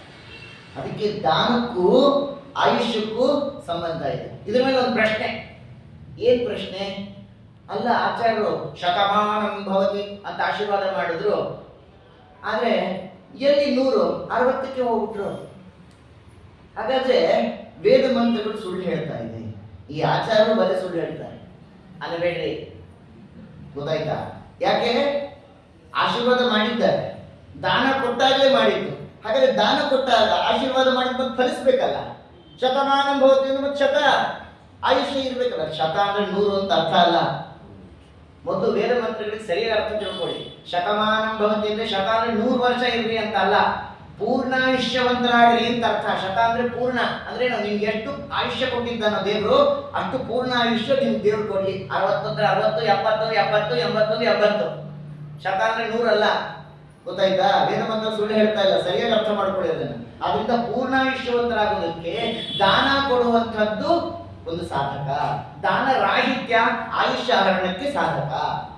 ಗೊತ್ತಾಯ್ತಾ? ನೋಡಿ, ಒಂದೊಂದಕ್ಕೂ ಎಷ್ಟು ಚೆನ್ನಾಗಿ ಹೇಳ್ತಾರೆ ವಿದುರರು ಅಂತ. ಆಮೇಲೆ ಸುಜನ ದ್ವೇಷ, ಸಜ್ಜನ ದ್ವೇಷ ಮಾಡಬಾರ್ದು, ಇದು ಆಯುಷ್ಯ ಹರಣಕ್ಕೆ ಕಾರಣ ಅಲ್ಲ. ದ್ವೇಷಕ್ಕೂ ಆಯುಷ್ಯ ಹರಣಕ್ಕೂ ಸಂಬಂಧ ಹೇಳ್ಬೇಕಲ್ಲ, ಬರೀ ಹೇಳ್ಬಿಟ್ರೆ ಆಗ್ಬೇಕಾ? ಸಜ್ಜನರನ್ನ ದ್ವೇಷ ಮಾಡೋದ್ರಿಂದಾಗಿ ನಮ್ಮ ಆಯುಷ್ಯ ಹೇಗೆ ಹರಣ ಆಗುತ್ತೆ? ಈಗ ಸಜ್ಜನರನ್ನ ನಾವು ದ್ವೇಷ ಮಾಡೋದ್ರಿಂದಾಗಿ ಅವರ ಆ ಬಾಂಧವ್ಯವನ್ನು ನಾವು ಕಳ್ಕೊಂಡಂತಾಯ್ತು. ಸಜ್ಜನರನ್ನು ದ್ವೇಷ ಮಾಡೋದಂದ್ರೆ ಏನಾಯ್ತು? ಅವರನ್ನ ವಿರೋಧಿಸೋದು ಅಂತಾಯ್ತು. ಸಜ್ಜನರನ್ನ ದ್ವೇಷ ಮಾಡೋದು, ಸಜ್ಜನ ವಿರೋಧಿಸೋದು ಅಂತಂದ್ರೆ ಸಜ್ಜನಿಕೆಯನ್ನು ವಿರೋಧಿಸುತ್ತೆ ಆಯ್ತು. ಇದು ಗೊತ್ತಾಯ್ತಾ? ಸಜ್ಜನರನ್ನ ವಿರೋಧಿಸೋದು ಅಂದ್ರೆ ಅರ್ಥ ಏನು? ಅವರಲ್ಲಿರ್ತಕ್ಕಂತಹ ಸಜ್ಜನಿಕೆ ಎಂಬಂತಹ ಗುಣವನ್ನು ದ್ವೇಷ ಮಾಡಿದಾಗಲಿಲ್ವಾ? ಆ ಸಜ್ಜನಿಕೆ ಎನ್ನುವಂತಹ ಸಜ್ಜನಲ್ಲಿರ್ತಕ್ಕಂತಹ ಗುಣವನ್ನ ನೀನು ದೂಷಿಸುವ, ದ್ವೇಷಿಸುವ ಕಾರ್ಯಕ್ಕೆ ತೊಡೆದಾಗ ನಿನ್ನಲ್ಲಿ ಏನುಂಟಾಯ್ತು? ಸಜ್ಜನಿಕೆ ಹೋಗಿ ಬಂದದ್ರಿಂದ ಆಯುಷ್ಯ ಹರಣಕ್ಕೆ ಕಾರಣ. ಅದಕ್ಕೋಸ್ಕರ ಎಷ್ಟು ಅದ್ಭುತವಾಗಿ ಹೇಳ್ತಾರೆ ನೋಡಿ, ಎಂದು ಸಜ್ಜನರ ದ್ವೇಷ ಮಾಡಬಾರದು ಅಂತ. ಅದಕ್ಕೆ ಏನಾಗುತ್ತೆ? ಸಜ್ಜನರ ದ್ವೇಷ ಮಾಡಿದ್ರೆ ನಮಗೆ ಬೇಡವಾ, ದೂರ ಇದ್ದು ಬಿಡೋಣ. ಆದರೆ ದ್ವೇಷ ಮಾತ್ರ ಮಾಡಬಾರದು, ಯಾರ ದ್ವೇಷನೂ ಮಾಡಬಾರದು. ಮಾಡಿದ್ರೆ ಆಯುಷ್ಯ ಹರಣವಾಗುತ್ತೆ ಆಯ್ತಾ? ಆಮೇಲೆ ಮಿತ್ರದ್ರೋಹ ಮಾಡಬಾರದು. ಆಮೇಲೆ ಕೇವಲ ಕಾಮೋಪಭೋಗ ಜೀವನದಲ್ಲೇ ತೊಡಗಬಾರದು. ತೊಡಗಿದ್ರೆ ಆಯುಷ್ಯ ಹರಣ. ಅದಕ್ಕೆ ಹೇಳ್ತಾರೆ ಕಾಮೋಪಭೋಗ, ಕೇವಲ ಇಂದ್ರಿಯಗಳನ್ನ ಸಂತೋಷ ಪಡಿಸೋದ್ರಲ್ಲೇ ಜೀವನ ಕಳೀತಾ ಇದ್ರೆ ಆಯುಷ್ಯ ಕ್ಷೀಣಿಸುತ್ತೆ, ಪೂರ್ಣಾಯುಷ್ಯವಂತನಾಗೋದಿಲ್ಲ. ಹಾಗಾದ್ರೆ ಇಂದ್ರಿಯಗಳನ್ನು ಸಂತೋಷ ಪಡಿಸೋದು ಅಂದ್ರೆ ಸಾರ್ವಕಾಲಿಕವಾಗಿಯಾ? ಅಲ್ಲ. ಇಂದ್ರಿಯಗಳನ್ನು ಸಂತೋಷಪಡಿಸಬೇಡ ಅಂತ ಹೇಳ್ತಾ ಇಲ್ಲ, ಸರಿಯಾಗಿ ತಿಳ್ಕೊಬೇಕು ಇದನ್ನು. ಇಂದ್ರಿಯಗಳನ್ನು ಸಂತೋಷಪಡಿಸು ಅರ್ಥಾತ್ ಭಗವಂತ ಕೊಟ್ಟಿರೋದ್ರಿಂದ ನಾನು ಕಿಂಚಿತ್ ಏನು ಭಗವಂತ ಸುಖ ಕೊಟ್ಟಿದ್ದಾನೆ ಅದನ್ನ ನಾವು ಪಡೆದು ಸುಖಿಯಾಗಿರೋಣ, ಅದನ್ನ ಪ್ರತಿಬಂಧಕ ಅಂತ ಹೇಳ್ತಾ ಇಲ್ಲ. ಇಲ್ಲಿ ಸಾರ್ವಕಾಲಿಕವಾಗಿ ಸಾರ್ವದೇಶಿಕವಾಗಿ ನೀನು ಕಾಮೋಪಭೋಗಿ ಆಗಬೇಡ ಅಂತ. ಉದಾಹರಣೆಗೆ ನೋಡಿ, ಹೆಂಡತಿಯ ಪತ್ನಿಯ ಅಥವಾ ಪತಿಯ ಸಂಘವನ್ನ ಮಾಡುವುದಕ್ಕೆ ಒಂದು ಕಾಲ ಅಂತ ನಿರ್ಣಯವಾಗಿದೆ. ಆ ಕಾಲ ಬಿಟ್ಟು ಸಾರ್ವಕಾಲಿಕವಾಗಿಯೂ ಕೂಡ ಪತಿಪತ್ನಿಯರ ಸಮಾಗಮದಿಂದಲೇ ಇರತಕ್ಕಂಥ ವಿಷಯ ಉಪಭೋಗ ಏನಿದೆಯಲ್ಲ ಅದು ನಿನ್ನ ಆಯುಷ್ಯ ಹರಣಕ್ಕೆ ಕಾರಣ. ಅದು ಅಭಿಪ್ರಾಯ. ಗೊತ್ತಾಯ್ತಾ? ಸಾರ್ವದೈಶಿಕವಾಗಿ ಅಂದ್ರೆ ಎಲ್ಲಾ ದೇಶದಲ್ಲೂ ಅಲ್ಲ, ಅದಕ್ಕೊಂದು ಕಾಲ ನಿರ್ಣಯ, ಅದಕ್ಕೊಂದು ದೇಶ ನಿರ್ಣಯ ಅಂತಿದೆ. ಹೀಗೆ ಮಾಡದೆ ಕೇವಲ ಕಾಮೋಪಭೋಗಕ್ಕೋಸ್ಕರವಾಗಿ ಎಲ್ಲವನ್ನೂ ನೀನು ಸಂತೋಷ ಪಡಿಸ್ತಾ ಇಂದ್ರಿಯಗಳನ್ನ ಇದ್ರೆ ಆಯುಷ್ಯ ಹರಣವಾಗುತ್ತೆ ಅಂತಂದ್ರು. ಆದ್ರಿಂದ 6 ಖಡ್ಗಗಳಿವೆ ಅಂತ. ಯಾವ್ಯಾವುದು? ದುರಭಿಮಾನ. ಈ 6 ಖಡ್ಗಗಳು ಸದಾ ನಮ್ಮ ಆಯುಷ್ಯವೆಂಬಂತಹ ಈ ವೃಕ್ಷವನ್ನ ತುಂಡರಿಸೋದಕ್ಕೆ ಕಾತರವಾಗಿದೆ ಅಂತ ತುಂಬಾ ಚೆನ್ನಾಗಿ ಹೇಳ್ತಾರೆ ನೋಡಿ. 6 ಖಡ್ಗಗಳು ನಮ್ಮ ಈ ಆಯುಷ್ಯವೆಂಬಂತಹ ಹೆಮ್ಮರವನ್ನ ತುಂಡರಿಸಿ ಹಾಕೋದಕ್ಕೆ ಕಾತುರವಾಗಿದೆ. ದುರಭಿಮಾನ, ದುರ್ವಾದ, ದಾನರಾಹಿತ್ಯ, ಸುಜನದ್ವೇಷ, ಮಿತ್ರದ್ರೋಹ, ಶಿಷ್ಣೋದರ, ಕಾಮೋಪಭೋಗ. ಅರ್ಥ ಆಯ್ತಾ? 6 ಖಡ್ಗ ಸದಾ ನಮ್ಮ ಆಯುಪಾಶವನ್ನ ತುಂಡರಿಸಿ ಹಾಕಿಬಿಡುತ್ತಿರು ಅಂತ ಹೇಳಿದ್ರು. ಆಮೇಲೆ ಇದನ್ನು ಬಿಟ್ರೆ ಈ 6 ಯಾರಿದ್ದಾರಲ್ಲ, ನಿನ್ನ ವೈರಿಗಳು, ನಿನ್ನ ಮಕ್ಕಳು, ಈ 6 ಜನನ್ನ ಬಿಟ್ರೆ, ಈ 6 ವೃತ್ತಿಗಳನ್ನ ಬಿಟ್ರೆ ಅವರು ದೀರ್ಘಾಯುಷ್ಯವಂತರಾಗ್ತಾರೆ. ಆದ್ರೆ ಈ 6 ನಿನ್ನ ಮಕ್ಕಳು ಮಾಡ್ತಾ ಇದ್ದಾರೆ, ಅದು ಅಭಿಪ್ರಾಯ. ದುರ್ಯೋಧನಾದಿಗಳು ಒಂದೊಂದೇ ನೋಡೋಣ. ದುರಭಿಮಾನ, ಏನ್ ದುರಭಿಮಾನ ಮಾಡಿದ ಈಗ ದುರ್ಯೋಧನ? ನೋಡ, ಪಾಂಡವರು ಪಾಪ ರಾಜಸೂಯ ಯಾಗ ಮಾಡಿದ್ರು. ರಾಜಸೂಯ ಯಾಗ ಮಾಡಿದ್ರು, ಹೇರಳವಾಗಿ ಸಂಪತ್ತು ಬಂತು, ಸಂಪಾದನೆ ಮಾಡಿಕೊಂಡ್ರು ಪಾಂಡವರು ಅಲ್ವಾ? ಹೇರಳವಾಗಿ ಆ ರಾಜಸೂಯ ಯಾಗ ಮಾಡಿದಾಗ ಸಂಪತ್ತು ಬಂತು. ಇವ್ರಿಗೇನ್ ಹುಟ್ಟಿತು? ಅದರಿಂದ ಏನ್ ಬಂತು? ದುರಭಿಮಾನ. ಏನ್ ಬಂತು? ದುರಭಿಮಾನ ಬಂತು. ಅಯ್ಯೋ ನನಗಿಲ್ಲಂತೆ ಆಯ್ತಲ್ಲ ಅಂಥೇಳಿ ಕೆಟ್ಟ ರೀತಿಯಲ್ಲಿ ತಾನು ಒಂದು ಯಾಗ ಮಾಡಿದ. ಅದು ವೈಷ್ಣವ ದೇವತಾಕವಾದಂತ ವಿಷ್ಣು ಯಾಗ ಅಲ್ಲವೇ ಅಲ್ಲ. ಯಾಕಂದ್ರೆ ಕೃಷ್ಣನ ನಾಮಕರಣವೇ ಇಲ್ಲ. ಯಾತಕ್ಕೆ ಮಾಡಿದ್ದವನು? ದುರಭಿಮಾನದಿಂದ ನಾನೇನು ಕಡಿಮೆ ಇದ್ದೀನಿ, ನೀವಷ್ಟೇನ ಯಾಗ ಮಾಡೋದು, ನಾನು ಮಾಡಿ ತೋರಿಸ್ತೀನಿ ಅಂತ ಯಾಗ ಮಾಡಿದ. ಈಗ ಯಾತಕ್ಕೆ ಮಾಡಿದ್ದು? ದುರಭಿಮಾನದಿಂದ ಮಾಡಿದ್ದು. ಪಾಂಡವರ ಮೇಲಿರ್ತಕ್ಕಂತಹ ಅಸೂಯೆಯಿಂದ ದುರಭಿಮಾನದಿಂದ ಮಾಡಿರ್ತಕ್ಕಂತಹ ಯಾಗ ಇದು. ಆಯ್ತಾ? ಅದಾಯ್ತು. ಆಮೇಲೆ ಅರ್ಜುನನ ಕೀರ್ತಿ ಯಶಸ್ಸು ಎಲ್ಲ ನೋಡಿ ನೋಡಿ ನೋಡಿ ನೋಡಿ ಕರಗ್ತಾ ಇದ್ದ. ಆ ಹೊತ್ತಿಗೆ ಸರಿಯಾಗಿ ಕರ್ಣ ಬಂದಾಗ ಕರ್ಣನ ಮೇಲೆ ಅಭಿಮಾನದಿಂದ ಕರೆದಿದ್ದಲ್ಲ. ಇವಾಗ ಸರಿಯಾಗಿ ತಿಳ್ಕೋಬೇಕು. ಕರ್ಣನಿಗೆ ಅವನು ಕೊಟ್ಟಿದ್ದು ರಾಜ್ಯವನ್ನ ಕರ್ಣನ ಮೇಲೆ ಅಭಿಮಾನದಿಂದ ಅಲ್ಲ, ಅರ್ಜುನನ ಮೇಲೆ ದುರಭಿಮಾನದಿಂದ. ಅರ್ಥ ಆಯ್ತಾ? ಅಭಿಮಾನಕ್ಕೂ ದುರಭಿಮಾನಕ್ಕೂ ಸಂಬಂಧ ತಿಳ್ಕೊಳ್ಳಿ.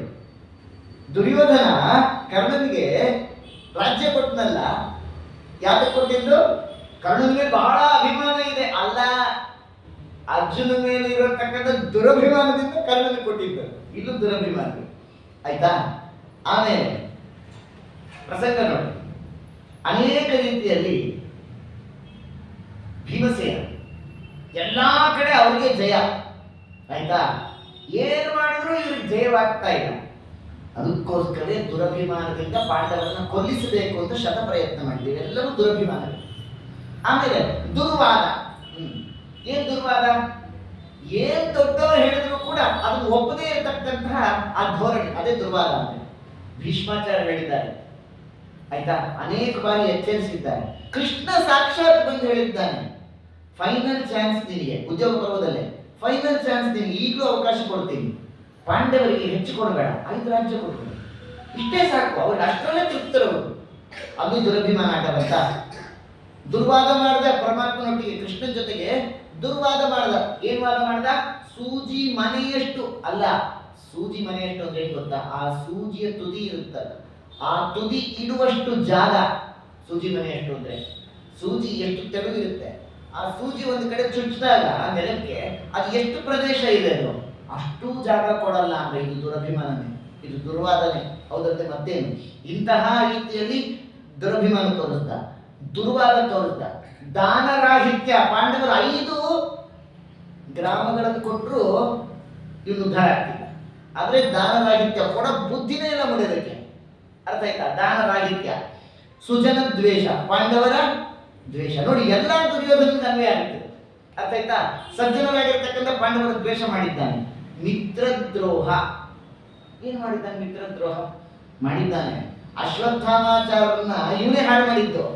ಯಾಕೆ? ಅಶ್ವತ್ಥಾಮಾಚಾರ್ಯರು ಇವನ್ ಸಾಯೋ ಕಾಲಕ್ಕೆ ಇವನು ಆ ಸಾಕ್ಷಾತ್ ರುದ್ರದೇವರಾಗಿರ್ತಕ್ಕಂತಹ ಪುಣ್ಯಾತ್ಮರಿಗೆ ದ್ರೋಹಣೆ ಮಾಡಿದ್ದು. ಏನಂತ? ಪಾಂಡವರ ನಿರ್ಣಾಮ ಮಾಡುತ್ತೇನೆ ಮತ್ತು ತನ್ನ ಸಂತತಿಯನ್ನ ಅಭಿವೃದ್ಧಿ ಮಾಡುತ್ತೇನೆ ಅನ್ನುವಂಥ ರೀತಿಯಲ್ಲಿ ಸಂಕಲ್ಪ ಮಾಡಿದ್ನಲ್ಲ, ಅಂತಹ ಪುಣ್ಯಾತ್ಮರ ಕೈಲಿ, ಸಜ್ಜನರ ಕೈಲಿ ಲೋಕ ಕಂಟಕವಾಗಿರ್ತಕ್ಕಂತಹ ವ್ಯಾಪಾರವನ್ನು ಮಾಡಿಸಿ ಮಿತ್ರದ್ರೋಹ ಅಂತ ಇನ್ನೇನು. ಆಮೇಲೆ ವೈಷಯಿಕ ಉಪಭೋಗ, ಇದಂತೂ ಕೇಳೋದೇ ಬೇಡ. ಅವ್ರು ಬದುಕಿದ್ದೇ ಅದಕ್ಕೋಸ್ಕರವಾಗಿ ಪ್ರತಿ ದಿವಸ ಆ ರೀತಿಯಾಗಿರ್ತಕ್ಕಂಥ ಉಪಭೋಗವನ್ನು, ಈ 6 ಕ್ರಿಯೆಗಳನ್ನ ದುರ್ಯೋಧನಾದಿಗಳು ಮಾಡಿದ್ದಾರೆ. ಅದರಿಂದಲೇ ಅವ್ರ ಸರ್ವನಾಶ.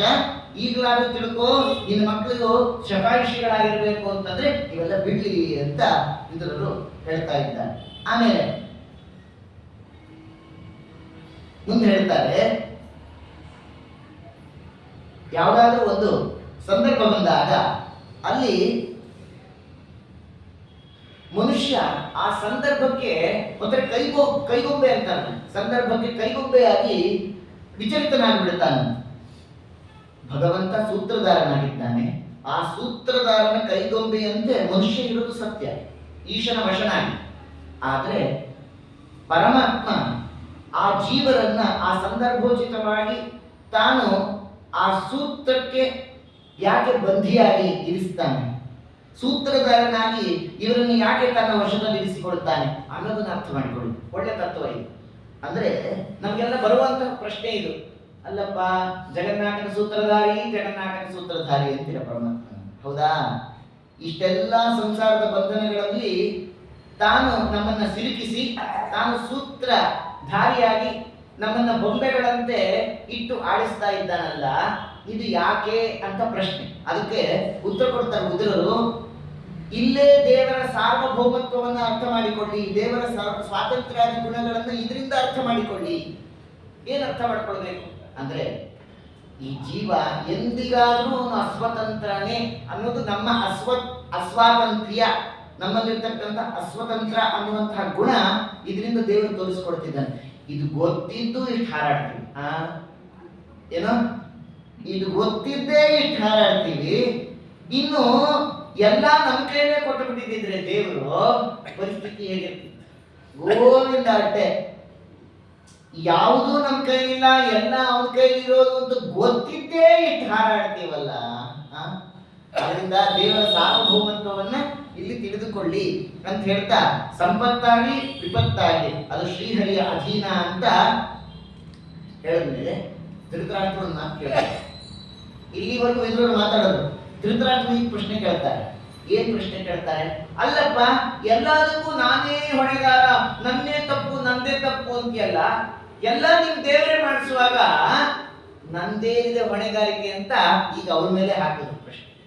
ಈಗ ನೀನೇ ಹೇಳ್ತೀಯಲ್ಲ, ಏನು ನಾವು ಅಸ್ವತಂತ್ರರು, ಪರಮಾತ್ಮ ಸರ್ವತಂತ್ರ ಸ್ವತಂತ್ರ ಅಂತ. ಆ ಸರ್ವತಂತ್ರ ಸ್ವತಂತ್ರನಾದಂತ ಭಗವಂತ ಅವನ ಕೈಯಲ್ಲೇ ಎಲ್ಲ ಇದೆ, ನಾನೇನ್ ಮಾಡ್ಲಪ್ಪ? ನೋಡಿದ್ಯಾ ಹೇಗಿದೆ ಜಾಬ್ ಕೊಡೋದು? ಮನುಷ್ಯನು ಅಷ್ಟೇ, ಏಕಾದಶಿ ಉಪವಾಸ ಮಾಡಬೇಕು, ವ್ರತ ನಿಯಮ ಎಲ್ಲ ಮಾಡಬೇಕು, ಆಯ್ತಾ, ನಿಷಿದ್ಧವಾದದನ್ನ ಬಿಡಬೇಕು. ಆದ್ರೆ ಮಾಡ್ಲಿಕ್ಕಾಗೋದಿಲ್ಲ. ತಾನು ಮಾಡೋಲ್ಲ ಅಥವಾ ಮಾಡಕ್ಕಾಗಲ್ಲ ಅನ್ನೋದು ಒಪ್ಕೊಳ್ಳಲ್ಲ. ಏನ್ ಮಾಡ್ತಾನೆ? ದೇವರ ಮೇಲೆ ಹೊಣೆಗಾರಿಕೆ ಹಾಕ್ತಾನೆ. ಏನ್ ಮಾಡೋದಪ್ಪ, ದೇವರು ಮಾಡಿದಂತ ಆಗುತ್ತೆ ಅಂತೀವ ಇಲ್ವೋ? ಹೌದಾ? ಪಲಾಯನವಾದ ಇದು ಮಾಡ್ತಾರೋ ಇಲ್ವೋ? ಏಕಾದಶಿ ದಿವಸ 40 ಇಡ್ಲಿ 50 ವಡೆ ಹೊಡೆದ್ಬಿಟ್ಟು ದೇವ್ರು ಮಾಡಿಸ್ದಂಗ ಆಗ್ಲಪ್ಪ ಅನ್ನೋರಿದ್ದಾರೆ. ಎಲ್ಲ ದೇವರೇ ಮಾಡಿಸ್ತಾನೆ, ನಮ್ಮ ಕೈ ಏನಿದೆ ಅಂತ ಹೇಳಿ ನನ್ನನ್ನು ಯಾಕೆ ದೂಷಣೆ ಮಾಡ್ತೀವಿ ಅಂತ ನಾವಂತೀವಲ್ಲ, ಅದೇ ರೀತಿನೇ ಇಲ್ಲೂ ಕೂಡ ಧೃತರಾಷ್ಟ್ರ ವಿದುರರು ಕೇಳ್ತಾ ಇದ್ದಾರೆ, ನನ್ನನ್ನು ಯಾಕೆ ದೂಷಿಸ್ತೀಯಪ್ಪ? ನಾನೇನ್ ಮಾಡೋನಿದ್ದೀನಿ, ನಂದೇನು ತಪ್ಪಿಲ್ಲ ಅಂತ. ಅದಕ್ಕೆ ವಿದುರರು ಹೇಳ್ತಾರೆ, ಏನಂತ ಗೊತ್ತಾ? ನಿನಗೆ ಬೇಕಾದಾಗ ಮಾತ್ರ ದೇವರ ಅಧೀನ, ಬೇಡದಿದ್ದಕ್ಕೆ ಮಾತ್ರ ನಿನ್ನ ಅಧೀನ. ಹೌದಾ? ಮನುಷ್ಯ ಹಾಗೆ. ಈಗ ಮನೆ ಕಟ್ಟಿಸ್ಕೊಂಡಿರ್ತಾರೆ, ಆಯ್ತಾ, ಬೇಕಾದ್ದು ಎಲ್ಲ ಸಕಲ ಸವಲತ್ತುಗಳನ್ನು ಮಾಡಿರ್ತಾರೆ. ಮಾಡಿದಾಗ ಏನು, ಅಯ್ಯೋ ನಾನೇ ಕಟ್ಸಿದ್ ಮನೆ, ಈಗ ಕಟ್ಟಪಟ್ಟು ಕಟ್ಸಿಲ್ವಾ? ಇಟ್ಟು ಸಾಲ ಸೋಲ ಮಾಡಿ ನಾನೇ ಕಟ್ಸಿರೋ ಮನೆ ಮತ್ತೆ ಇರೋ ನಂದೇ ಇರೋ ಅನ್ನುವ ಮನುಷ್ಯ ಎಲ್ಲವನ್ನೂ ತಾನು ಸಾಧಿಸಿಕೊಂಡಾಗ ತನ್ನದು ಎಂಬ ಭಾವ. ಆದರೆ ಅದು ವೈಪರೀತ್ಯಕ್ಕೆ ಹೋದಾಗ, ಅರ್ಥಾತ್ ತನ್ನ ವಿರುದ್ಧವಾಗಿ ಕಾರ್ಯಗಳು ನಡೆದಾಗ, ಏನೋ ಅಂದುಕೊಂಡಿದ್ದ ಆಗಲಿಲ್ಲ ಅಥವಾ ವಿಪರೀತವಾಗಾಯಿತು, ತಾನು ಅಂದುಕೊಂಡದಕ್ಕಿಂತ ವಿಪರೀತವಾದಾಗ ಎಲ್ಲವನ್ನೂ ಹೊಣೆಗಾರಿಕೆ ದೇವರ ಮೇಲೆ ಹಾಕ್ತಕ್ಕಂತಹ ಈ ಪ್ರವೃತ್ತಿ ಮನುಷ್ಯರಲ್ಲೇ ಇರ್ತಕ್ಕಂಥದ್ದು. ಅದಕ್ಕೆ ದಾಸರಂದ್ರು ಏನಂತ, ಅದು ವಿಪರೀತವಾಗಲಿ ಸಾಧಕವಾಗಲಿ ಬಾಧಕವಾಗಲಿ ಎರಡಕ್ಕೂ ದೇವರನ್ನೇ ನಾವು ಮೊರೆ ಹೋಗಬೇಕು. ನಮಗೆ ಸಾಧಕವಾದದ್ದು ಅಂದ್ರೆ ಒಳಿತಾದರೂ ಅವನೇ ಕಾರಣ, ಕೆಡುಕಾದರೂ ಅವನೇ ಕಾರಣ. ಒಳಿತಾದ್ರೆ ಮಾತ್ರ. ಅದಕ್ಕೆ ದಾಸರು ಚೆನ್ನಾಗಿ ಹೇಳ್ತಾರೆ, ಏನಂದ್ರೆ ಸುಖವಾದರೆ ನನ್ನದೆಂಬಿ, ದುಃಖವಾದರೆ ಅವನೆಂಬಿ. ಸುಖವಾದರೆ ನನ್ನದೆಂಬಿ, ದುಃಖವಾದರೆ ಅವನೆಂಬಿ. ಸುಖವಾದರೆ ನಿನ್ನದೆಂಬಿ, ದುಃಖವಾದರೆ ಅವಲಂಬಿ. ಹಾಗಲ್ಲ, ಒಂದು ಕಾಲದಲ್ಲಿ ಆನೆ ಕುದುರೆ ಮೆರೆಸುವಿ, ಒಂದು ಕಾಲದಲ್ಲಿ ಬರಿಗಾಲಲ್ಲಿ ನಡೆಸುವಿ. ಎರಡು ಅವನೇ ಮಾಡೋದು. ಒಂದು ಕಾಲದಲ್ಲಿ ಆನೆ ಕುದುರೆ ಮೆರೆಸುವಿ, ಒಂದು ಕಾಲದಲ್ಲಿ ಬರಿಗಾಲಲ್ಲಿ ನಡೆಸುವಿ, ಒಂದು ಕಾಲದಲ್ಲಿ ಮೃಷ್ಟಾನ್ನ ಉಣಿಸುವಿ, ಒಂದು ಕಾಲದಲ್ಲಿ ಉಪವಾಸವಿರಿಸುವಿ. ನಿನ್ನ ಮಹಿಮೆಯ ನೀನೆ ಬಲ್ಲೆಯೋ ದೇವ, ನಿನ್ನ ಮಹಿಮೆಯ ನೀನೆ ಬಲ್ಲೆಯೋ ದೇವ. ಪನ್ನಂಗ ಶಯನ ಶ್ರೀ ಪುರಂದರ ವಿಠಲ.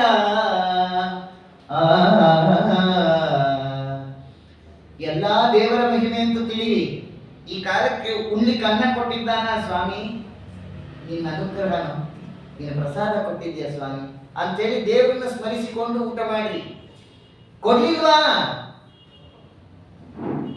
ಕೊಡುವವನು ನೀನು, ಕೊಂಬುವವನು ನಾನು ಅಂತ ಅನುಸಂಧಾನ ಮಾಡಿ ದೇವರು ಕೊಟ್ಟಾಗ ಸ್ಮರಣೆ ಬರಬೇಕು, ಇದು ದೇವರಿಂದ ದತ್ತವಾದದ್ದು ಅಂತ. ಕೊಡ್ಲಿಲ್ಲ ಅಂದಾಗ ಅವನನ್ನ ಮರಿಬೇಡಿ. ಸ್ವಾಮಿ, ನೀನ್ ನನಗೆ ಕೊಡಬೇಕು ಅಂದ್ರೆ ನಾನು ನಿನಗೆ ಕೊಟ್ಟಿರ್ಬೇಕಲ್ಲೋ, ಅಷ್ಟೇ. ನಾವು ಕೊಟ್ಟಿದ್ರೆ ದೇವರು ನಮಗೆ ಕೊಡ್ತಾನೆ. ಈ ಕಾಲಕ್ಕೆ ಉಪವಾಸ ಹಾಕಿದ್ದೀವಿ ಅಂತಂದ್ರೆ, ಈ ಕಾಲಕ್ಕೆ ಉಪವಾಸ ಇದ್ದೀವಿ ಅಂದ್ರೆ ನಮ್ಮ ಹೆಸರಲ್ಲಿ ಯಾರೋ ಅದು ಪಿಂಡ ಇಟ್ಟಿಲ್ಲ ಅಂತ ಅರ್ಥ. ಅರ್ಥ ಆಯ್ತಾ? ಇನ್ನೇನು ಅಲ್ಲ. ಈ ಕಾಲಕ್ಕೆ ನಮ್ಗೆ ಇಲ್ಲಿ ತಿಂಡಿಗೆ ಅನ್ನ ಇದೆ ಅಂದ್ರೆ ಅಲ್ಲಿ ಯಾರೋ ಪಿಂಡ ಇಟ್ಟಿದ್ದಾರೆ, ಅದಕ್ಕೆ ಉಣ್ಲಿಕ್ಕಿದೆ. ನೋಡಿ, ಎಷ್ಟೋ ಬಾರಿ ಅಡಿಗೆ ಆಗಿದೆ, ಆಯ್ತಾ, ಎಲೆ ಮುಂದೆ ಕೂತಿದ್ದೀವಿ, ಎಲೆ ಮೇಲೆ ಕೂತಿದ್ದೀವಿ, ಇರ್ಬೇಕು, ಒಳ್ಳೆ ಸಂಸ್ಕಾರ, ಕ್ರಮ ಇರೋದು ಹಾಗೆ. ಆದ್ರೆ ಇವತ್ತೆಲ್ಲ ಬಿಟ್ಟು ಹೋಗಿದೆ. ಎಲೆ ಮೇಲೆ ಕೂತ್ಕೊಳ್ಳೋದು, ಎಲೆ ಮೇಲೆ ಕೂತ್ಕೊಳ್ತಾ ಹೋಗಿ ಏನ್ ಹೊಡ್ಕೊಳ್ಳೋಣ, ಸಂಸ್ಕಾರವೇ ಎಲ್ಲ ಆಡ್ಬಿಟ್ಟು ಹೋಗಿದೆ. ಎಲೆ ಮೇಲೆ ಕೂತ್ಕೊಂಡಿದ್ದು ಎಲೆ ಸಮೀಪೆ ಅಂತ ಅರ್ಥ, ಎಲೆ ಹತ್ರ ಕೂತ್ಕೊಳ್ಳಿ ಅಂತ. ಎಲೆ ಮೇಲೆ ಕೂತ್ಕೊಂಡು ಹೋಗಿ ಎಲೆ ಮೇಲೆ ಕೂತ್ಕೊಂಡಿರ್ತಾರೆ, ಏನು ಹೊಡ್ಕೊಳ್ಳೋಣ, ಎಲ್ಲ ಹಾಳು ಬಿದ್ದೋಗಿದೆ ಇವತ್ತಿನ ಸಂಸ್ಕಾರಗಳು. ಆದ್ರಿಂದ ಎಲೆ ಮೇಲೆ ಕೂತಿರ್ತೀವಿ, ಎಲ್ಲ ಬಡಿಸಿದ್ದಾರೆ. ಪರಿಷೇಕ ಮಾಡೋ ಕಾಲ, ಅವತ್ತು ಊಟ ಮಾಡುವ ಯೋಗ ಇಲ್ಲ ಅಂತ ಇಟ್ಕೊಳ್ಳಿ. ಗೊತ್ತಾಯ್ತಾ? ಅಡಿಗೆ ಆಗಿಲ್ಲ ಅಲ್ಲ, ಬಡಿಸಿಲ್ಲ ಅಲ್ಲ, ಏನು ಗತಿ ಇಲ್ಲ ಅಲ್ಲ, ಎಲ್ಲ ಇದ್ರು, ಎಲೆ ಮೇಲೆ ಕೂತಿದ್ರು. ಪರಿಷೇಕ ಮಾಡೋ ಕಾಲಕ್ಕೆ ಎಷ್ಟೋ ಬಾರಿ ಎಂಥೋಗಿರೋ ಸಂದರ್ಭ ಇಲ್ವಾ? ಯಾಕಿದು ಅಂದ್ರೆ ಇವತ್ತು ಅನ್ನದ ಋಣ ಇಲ್ಲ ಅಂತ. ಅಂದ್ರೆ ಆಗ್ಲೇ ಹೇಳ್ತಾನೆ, ಇವತ್ತು ಯಾರು ನಮ್ಮೆಲ್ಲ ಹಾಕಿಲ್ಲ, ಇಲ್ಲಿ ಕೊಟ್ಟಿಲ್ಲ ದೇವರು. ಕೊಟ್ರೇನೆ ನಮಗೆ ಕೊಡೋದು ದೇವರು, ಇದ್ದರೆ ಕೊಡಲ್ಲ ಸುಮ್ಮನೆ. ಅದರಿಂದ ತಿಳ್ಕೊಂಬಿಡಿ, ಉಪವಾಸ ಇದ್ದೀವಿ ಅಂದ್ರೂ ಅದಕ್ಕೂ ಕಾರಣ ದೇವರೇ. ಇವತ್ತು ಮೃಷ್ಟಾನ್ನ ಉಣ್ತಾ ಇದ್ದೀವಿ ಅಂದ್ರೂ ದೇವರೇ ಕಾರಣ. ಒಂದು ಕಾಲದಲ್ಲಿ ಆನೆ ಕುದುರೆ ಮೇಲೆ ಮೆರೆಸುವಿ.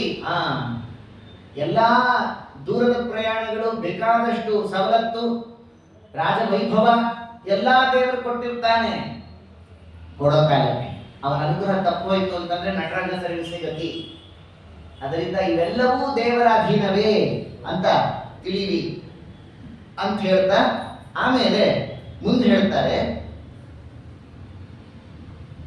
ಕೆಲವೊಮ್ಮೆ ಅವರು ನಮಗೆ ಹಿತೈಷಿಗಳಲ್ಲದೆ ಇರಬಹುದು, ದ್ವೇಷಗಳಾಗದೇ ಇರಬಹುದು, ಅವರಲ್ಲಿ ಮೇಲ್ನೋಟಕ್ಕೆ ಸಾಧುತ್ವ ಇಲ್ಲದೆ ಇರಬಹುದು. ಅಷ್ಟಕ್ಕೆ ಅವರನ್ನು ನಾವು ಅಪ್ರಿಯರು ಅಂತ ತಿಳಿಬೇಡಿ.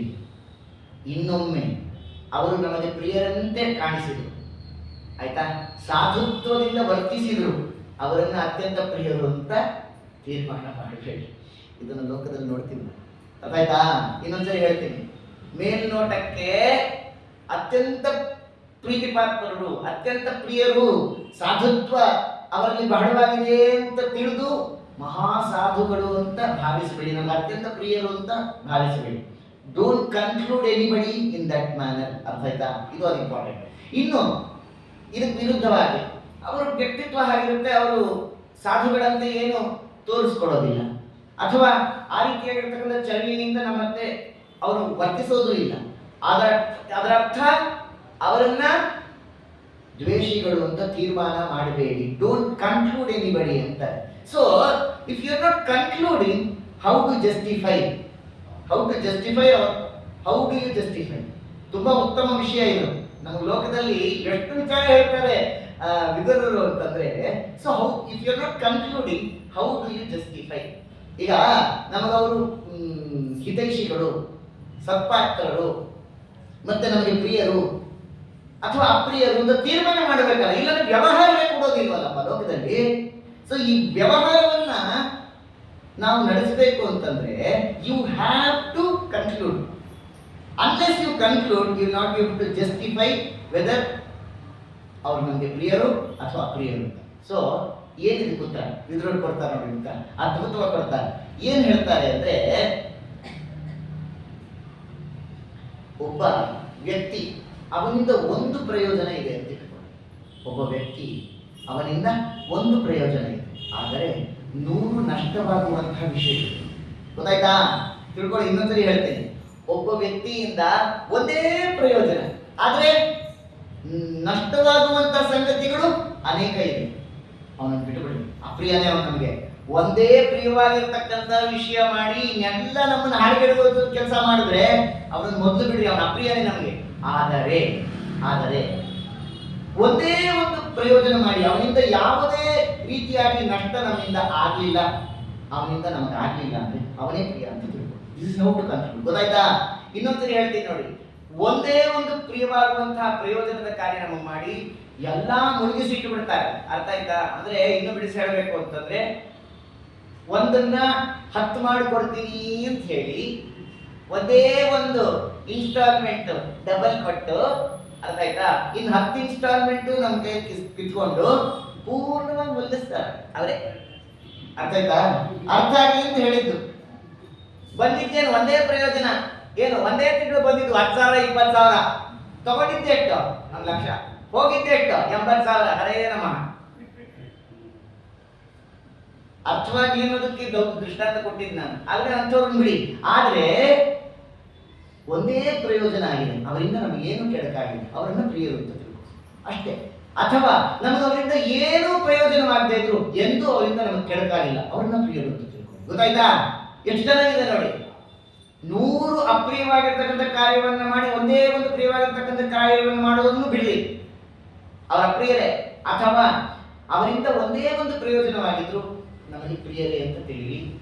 ಯಾವುದೇ ಅಪ್ರಿಯವಾದಂಥ ಕಾರ್ಯ ಅವರಿಂದ ನಮಗಾಗಿಲ್ಲ ಅಂದ್ರೂ ಕೂಡ ಅವರನ್ನು ಪ್ರಿಯರು ಅಂತಾನೆ ತಿಳಿ. ನಮ್ಗೆ ಅವರಿಗೆ ಏನು ತೊಂದರೆ ಆಗಿಲ್ಲ, ಮತ್ತೆ ಅಪ್ರಿಯರು ಹೇಗಾಗ್ತಾರೆ ನಮ್ಮವರು. ಅದರಿಂದಾಗಿ ಹೀಗೆ ಕನ್ಕ್ಲೂಡ್ ಮಾಡಿ. ಎಷ್ಟು ಚೆನ್ನಾಗಿ ವಿದುರರು ಅದನ್ನ ತಿಳಿಸಿಕೊಡ್ತಾ, ನೋಡಪ್ಪ, ಕಡೆಗೆ ಇವತ್ತಿನ ಆ ಮಂಗಳದ ವಿಚಾರವನ್ನ ಸಂಗ್ರಹ ರೂಪವಾಗಿ ಸಾಂಗತ್ಯ ಕೊಡ್ತಾರೆ. ಯಾಕಂದ್ರೆ 3 ದಿವಸದ ಈ ವಿಚಾರಕ್ಕೆ ಒಂದು ಸಾಂಗತ್ಯ ಇರಬೇಕು. ನಾವು ಮೊದಲನೇ ದಿವಸ ಆರಂಭ ಮಾಡಿದ ವಿಷಯಕ್ಕೂ ಕಡೆಗೆ ಅಂತ್ಯಗೊಳಿಸ್ತಕ್ಕಂಥ ವಿಷಯಕ್ಕೂ ಒಂದು ಸಂಗತಿ ಇರಬೇಕು. ಎಲ್ಲೋ ಆರಂಭ ಮಾಡೋದು, ಎಲ್ಲೋ ಮುಗಿಸೋದು, ಆಚಾರ್ಯ ಏನ್ ಹೇಳೋದು ಅಂತ ಆಗಬಾರ್ದು. ಅದಕ್ಕೋಸ್ಕರ ಮೊದಲು ಆರಂಭ ಮಾಡಿದ್ದು ವಿದುರರ ವ್ಯಕ್ತಿತ್ವದ ವಿಚಾರ ಅಂತ. ಹೌದಾ? ಆ ಮಧ್ಯದಲ್ಲಿ ವಿದುರರು ಧರ್ಮರಾಜನಿಗೆ ಹೇಳಿರ್ತಕ್ಕಂಥ ನೀತಿ ಬೋಧೆ ಅವೆಲ್ಲವನ್ನು ಸೇರಿಸಿಕೊಂಡದ್ದು ಅಂತ ನೋಡಿ. ಇದರಲ್ಲಿ ಕಡೆಗೆ ವಿದುರರ ವ್ಯಕ್ತಿತ್ವ ಹೇಗೆ ನಾವು ಸಿಂಕ್ರನೈಸ್ ಮಾಡಿ ಸಾರಾಂಶದ ರೂಪದಲ್ಲಿ ಸಂಗ್ರಹಾತ್ಮಕವಾಗಿ ಹೇಳ್ಬೋದು ಅಂತಂದ್ರೆ, ಲೋಕದಲ್ಲಿ ಉಪದೇಶಕರು ಬಹಳ ಜನ ಇರ್ತಾರೆ, ಅಷ್ಟೇ ಹೇಳ್ಬೋದು. ಲೋಕದಲ್ಲಿ ಉಪದೇಶ ಮಾಡ್ತಕ್ಕಂಥವ್ರು ಬೇಕಾದಷ್ಟು ಜನ ಇರ್ತಾರೆ, ಆದರೆ ಉಪದೇಶ ಮಾಡಿದಂತೆ ನಡೆದುಕೊಳ್ತಕ್ಕಂಥವರು ಬಹಳ ಕಡಿಮೆ. ಅರ್ಥ ಆಯ್ತಾ? ವಿದುರರ ವ್ಯಕ್ತಿತ್ವ ಎಂಥದ್ದು ಅಂದ್ರೆ, ವಿದುರರು ಕೇವಲ ಉಪದೇಶ ಮಾಡುವವರಲ್ಲ, ಉಪದೇಶ ಮಾಡಿದಂತೆ ನಡೆದುಕೊಳ್ಳುವವರು. ಅರ್ಥ ಆಯ್ತಾ? ಅದಕ್ಕೆ ಪಂಡಿತರುಗಳಿಗೂ ಜ್ಞಾನಿಗಳಿಗೂ ಏನ್ ವ್ಯತ್ಯಾಸ? ಪಂಡಿತರು ಅಂದ್ರೆ ಎಲ್ಲಾ ತಿಳಿದವರು ಅಂತ ಅರ್ಥ. ಪಂಡಿತರು ಅಂದ್ರೆ ಏನರ್ಥ? ಎಲ್ಲಾ ತಿಳ್ಕೊಂಡಿರ್ತಾರ, ಅಯ್ಯೋ ಗೊತ್ತಿದ್ದರ ವಿಚಾರನೇ ಇಲ್ಲ ಅವರು. ಆಯ್ತಾ? ಇವರು ಪಂಡಿತರು. ಜ್ಞಾನಿಗಳು ಅವರು ಎಲ್ಲವನ್ನೂ ಬಲ್ಲವರು, ಅಷ್ಟೇ ಅಲ್ಲ, ಬಲ್ಲದೆಲ್ಲವನ್ನೂ ತಿಳಿದು ಅದರಂತೆ ನಡೆಯುವವರು. ಇದೇ ಪಂಡಿತರುಗಳಿಗೂ ಜ್ಞಾನಿಗಳಿಗೂ ವ್ಯತ್ಯಾಸ. ಪಂಡಿತರುಗಳು ಲೋಕದಲ್ಲಿ ಬೇಕಾದ ಜನ ಸಿಗ್ತಾರೆ. ಪೇಜಾವರ ಸ್ವಾಮಿಗಳಂತ ಜ್ಞಾನಿಗಳು ಸಿಗೋದು ಬಹಳ ಅಪರೂಪ. ಅರ್ಥ ಆಯ್ತಾ? ಪಂಡಿತರುಗಳು ಬೇಕಾದ ಜನ ಸಿಗ್ತಾರೆ. ನೋಡಿದಷ್ಟು ಪಂಡಿತರುಗಳು ಬೇಕಾದ ಜನ ಸಿಗ್ತಾರೆ. ಆದ್ರೆ ಪೇಜಾವರ ಸ್ವಾಮಿಗಳಂತ ಜ್ಞಾನಿಗಳು ಸಿಗೋದಿಲ್ಲ. ಅದಕ್ಕೋಸ್ಕರವೇ ಕೇವಲ ಉಪದೇಶ ಮಾಡುವವರಲ್ಲ, ಉಪದೇಶ ಮಾಡಿದಂತೆ ನಡೀತಕ್ಕಂತಹ ಹೊಣೆಗಾರಿಕೆ ಕೆಲವೇ ವ್ಯಕ್ತಿಗಳಲ್ಲಿ ಬರತಕ್ಕಂಥದ್ದು. ಅದರಿಂದಲೇ ಅವರು ತಮ್ಮ ವ್ಯಕ್ತಿತ್ವವನ್ನ ಗುರುತಿಸಿಕೊಳ್ತಕ್ಕಂಥದ್ದು. ಅದರಂತೆ ವಿದುರರು ಇಲ್ಲಿ ಕೇವಲ ಧೃತರಾಷ್ಟ್ರ ಮಹಾರಾಜನಿಗೆ ತಾವು ಉಪದೇಶವನ್ನು ನಡೆಸಿದ್ದಷ್ಟೇ ಅಲ್ಲ, ಉಪದೇಶ ಮಾಡಿರ್ತಕ್ಕಂಥದ್ದೆಲ್ಲವನ್ನೂ ತಾವು ಜೀವನದಲ್ಲಿ ಅರ್ಥಾನುಸಂಧಾನದಿಂದ ತಾವು ಅನುಸಂಧಾನ ಪೂರ್ವಕವಾಗಿ ನಡೆಸಿಕೊಂಡವರು ಅನ್ನೋದು ಅವರ ವ್ಯಕ್ತಿತ್ವದ ರೀತಿಯಲ್ಲಿ ನಾವು ಅರ್ಥೈಸಿಕೊಳ್ಬೇಕು. ಇಷ್ಟೆಲ್ಲ ಆಯ್ತಾ? ವಿದುರರು ಪಾಪ ಇಷ್ಟು ಕಾಲ ಧೃತರಾಷ್ಟ್ರನಿಗೆ ಬೇಕಾದಷ್ಟು ವಿಚಾರಗಳನ್ನು ಹೇಳಿದ್ರು. ಕಡೆಗೆ ಹೇಳ್ತಾರೆ, ನೋಡಪ್ಪ ವಿದುರ, ನೀನು ಹೇಳಿರೋದೆಲ್ಲ ಧರ್ಮಸಮ್ಮತವಾಗಿದೆ, ಆಯ್ತಾ, ನ್ಯಾಯಸಮ್ಮತವಾಗಿದೆ. ಕೇಳಿ, ನೀ ಇಷ್ಟೊಂದಂತ ಹೇಳಿದ ಅಂದ್ರೆ ನಾನು 3 ದಿವಸ ಏನು ಹೊಡ್ಕೊಂಡಿದ್ದೀನಿ, ಆಯ್ತಾ, ಅದೆಲ್ಲವೂ ಅವ್ರು ಹೇಳಿರೋದೇ ಅನುವಾದ ಮಾಡಿರೋದು, ಆಯ್ತಾ. ನೀನು ಆಡೋದೆಲ್ಲ ಧರ್ಮಸಮ್ಮತವಾಗಿದೆ, ನನಗೂ ಹಾಗೆ ನಡಿಬೇಕು ಅಂತ ಇಚ್ಛೆ ಇದೆ. ಆದರೆ ದುರ್ಯೋಧನನ್ನ ನೋಡಿದ ತಕ್ಷಣ ನನಗೆಲ್ಲ ಮರ್ತು. ಇನ್ನೊಂದ್ಸರಿ ಹೇಳ ಏನು? ನೋಡಪ್ಪ ವಿದುರ, ನೀನು ಆಡೋ ಮಾತೆಲ್ಲ ಧರ್ಮಸಮ್ಮತವಾಗಿದೆ, ನನಗೂ ಹಾಗೆ ನಡಿಬೇಕು ಅನ್ನೋ ಇಚ್ಛೆನೂ ಇದೆ. ಆದ್ರೆ ದುರ್ಯೋಧನನ್ನ ನೋಡಿದ ತಕ್ಷಣ ಬುದ್ಧಿ ಭ್ರಮಣೆ ಆದಾಗತ್ತೆ, ಎಲ್ಲ ವೈಪರೀತ್ಯಕ್ಕೆ ಹೋಗುತ್ತೆ ಅಂತ. ಈಗ ನಮ್ಮಲ್ಲೂ ಅದೇ ವ್ಯತ್ಯಾಸ ಆಗೋದು. ಇಲ್ಲಿ ಪ್ರವಚನ ಕೇಳೋ ಕಾಲಕ್ಕೆ ಹೇಳೋ ಕಾಲಕ್ಕೆ ಎಷ್ಟು ಚೆನ್ನಾಗಿ ಹೇಳಿದ್ರು ಆಚಾರ್ಯ. ಎಲ್ಲಾ ನ್ಯಾಯಸಮ್ಮತವಾಗಿತ್ತು, ಎಲ್ಲಾ ಧರ್ಮಸಮ್ಮತವಾಗಿತ್ತು. ನಮಗೂ ಹಾಗೆ ನಡಿಬೇಕು ಅಂತ ಇಚ್ಛೆ ಇದೆ. ಇಲ್ಲಿಂದ ಹೊರಟಿದ ತಕ್ಷಣ ಹೊರಗಡೆ ದುರ್ಯೋಧನ ಅಟ್ಯಾಕ್ ಮಾಡ್ತಾನೆ.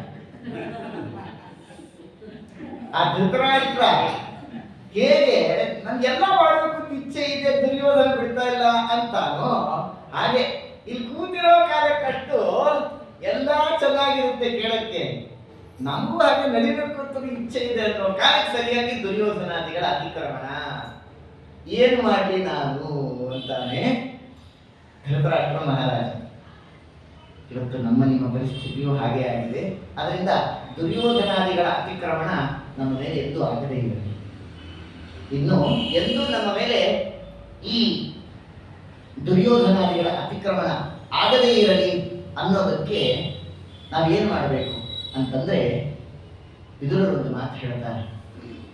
ಧೃತರಾಷ್ಟ್ರ, ಕೇವಲ ಇದು ನಿನ್ನೊಬ್ಬನ ಭವಣೆ ಅಲ್ಲ, ನಾವೆಲ್ಲರೂ ಧೃತರಾಷ್ಟ್ರರೇ. ಧೃತರಾಷ್ಟ್ರರು ಹೇಳಿದ ಮಾತಿದು. ನಾವೆಲ್ಲರೂ ರಾಷ್ಟ್ರ, ಈ ದೇಹವೆಂಬಂತ ರಾಷ್ಟ್ರವನ್ನ ಧೃತ ಧರಿಸಿರುವವರೇ, ನಾವೆಲ್ಲರೂ ಧೃತರಾಷ್ಟ್ರರೇ. ಅರ್ಥ ಆಯ್ತಾ? ನಮ್ಮಲ್ಲೂ ಕರಿಯ ಪ್ರಭಾವ ದುರ್ಯೋಧನನಿಂದ ನಾವು ಕೂಡ ಆ ಒಂದು ರೀತಿಯಲ್ಲಿ ಇದ್ದೇವೆ. ನಮ್ಮ ಮನಸ್ಥಿತಿಯು ಹಾಗೆಯೇ. ಏನು ಮಾಡಬೇಕು? ವಿದುರರನ್ನು ಮಾತು ಹೇಳ್ತಾರೆ. ನಿನ್ನ ಒಳಗೆ ಇರ್ತಕ್ಕಂತಹ ಆ ದುರ್ಯೋಧನ ಹೊರಗೆ ಬರಬೇಕು ಅಂತಂದ್ರೆ, ನಿನ್ನಲ್ಲಿರ್ತಕ್ಕಂತಹ ದುಷ್ಟ ಪ್ರವೃತ್ತಿಯ ಸ್ವರೂಪನಾಗಿರತಕ್ಕಂತಹ ದುರ್ಯೋಧನ, ಅಲ್ಲಿ ಸಮಸ್ಯೆ ಇತ್ತು. ಅಲ್ಲಿ ಹೊರಗೂ ಇದ್ದ, ಒಳಗೂ ಇದ್ದ. ದುರ್ಯೋಧನ ಬಹಿರ್ಭೂತವಾಗಿಯೂ ಇದ್ದ, ಒಳಗೂ ಇದ್ದ, ನಮ್ಮಲ್ಲೂ ಇದ್ದ. ದುರ್ಯೋಧನನ ಪ್ರವೃತ್ತಿಯನ್ನ ಉಳ್ಳವರು ಲೋಕದಲ್ಲಿ ಇಲ್ವಾ? ಬೇಕಾದಷ್ಟು ಜನ ಇದ್ದಾರೆ, ಆಯ್ತಾ. ಅವರು ಆ ರೀತಿಯಾಗಿದ್ದಾರೆ. ಅವರ ಕೆಟ್ಟ ಪ್ರವೃತ್ತಿಗಳು, ಕೆಟ್ಟ ನೀತಿಗಳು ನಮ್ಮ ಒಳಗೂ ಇವೆ. ಅದರಿಂದಾಗಿ ವಿದುರರು ಹೇಳ್ತಾರೆ, ಒಳಗೂ ಹೊರಗೂ ಇರತಕ್ಕಂತಹ ಆ ದುರ್ಯೋಧನನ ಆ ಪ್ರವೃತ್ತಿ ನಿನ್ನಿಂದ ದೂರವಾಗಬೇಕು ಅಂತಂದ್ರೆ ನೀ ಮಾಡಬೇಕಾಗಿರೋದು ಒಂದೇ ವಿಚಾರ.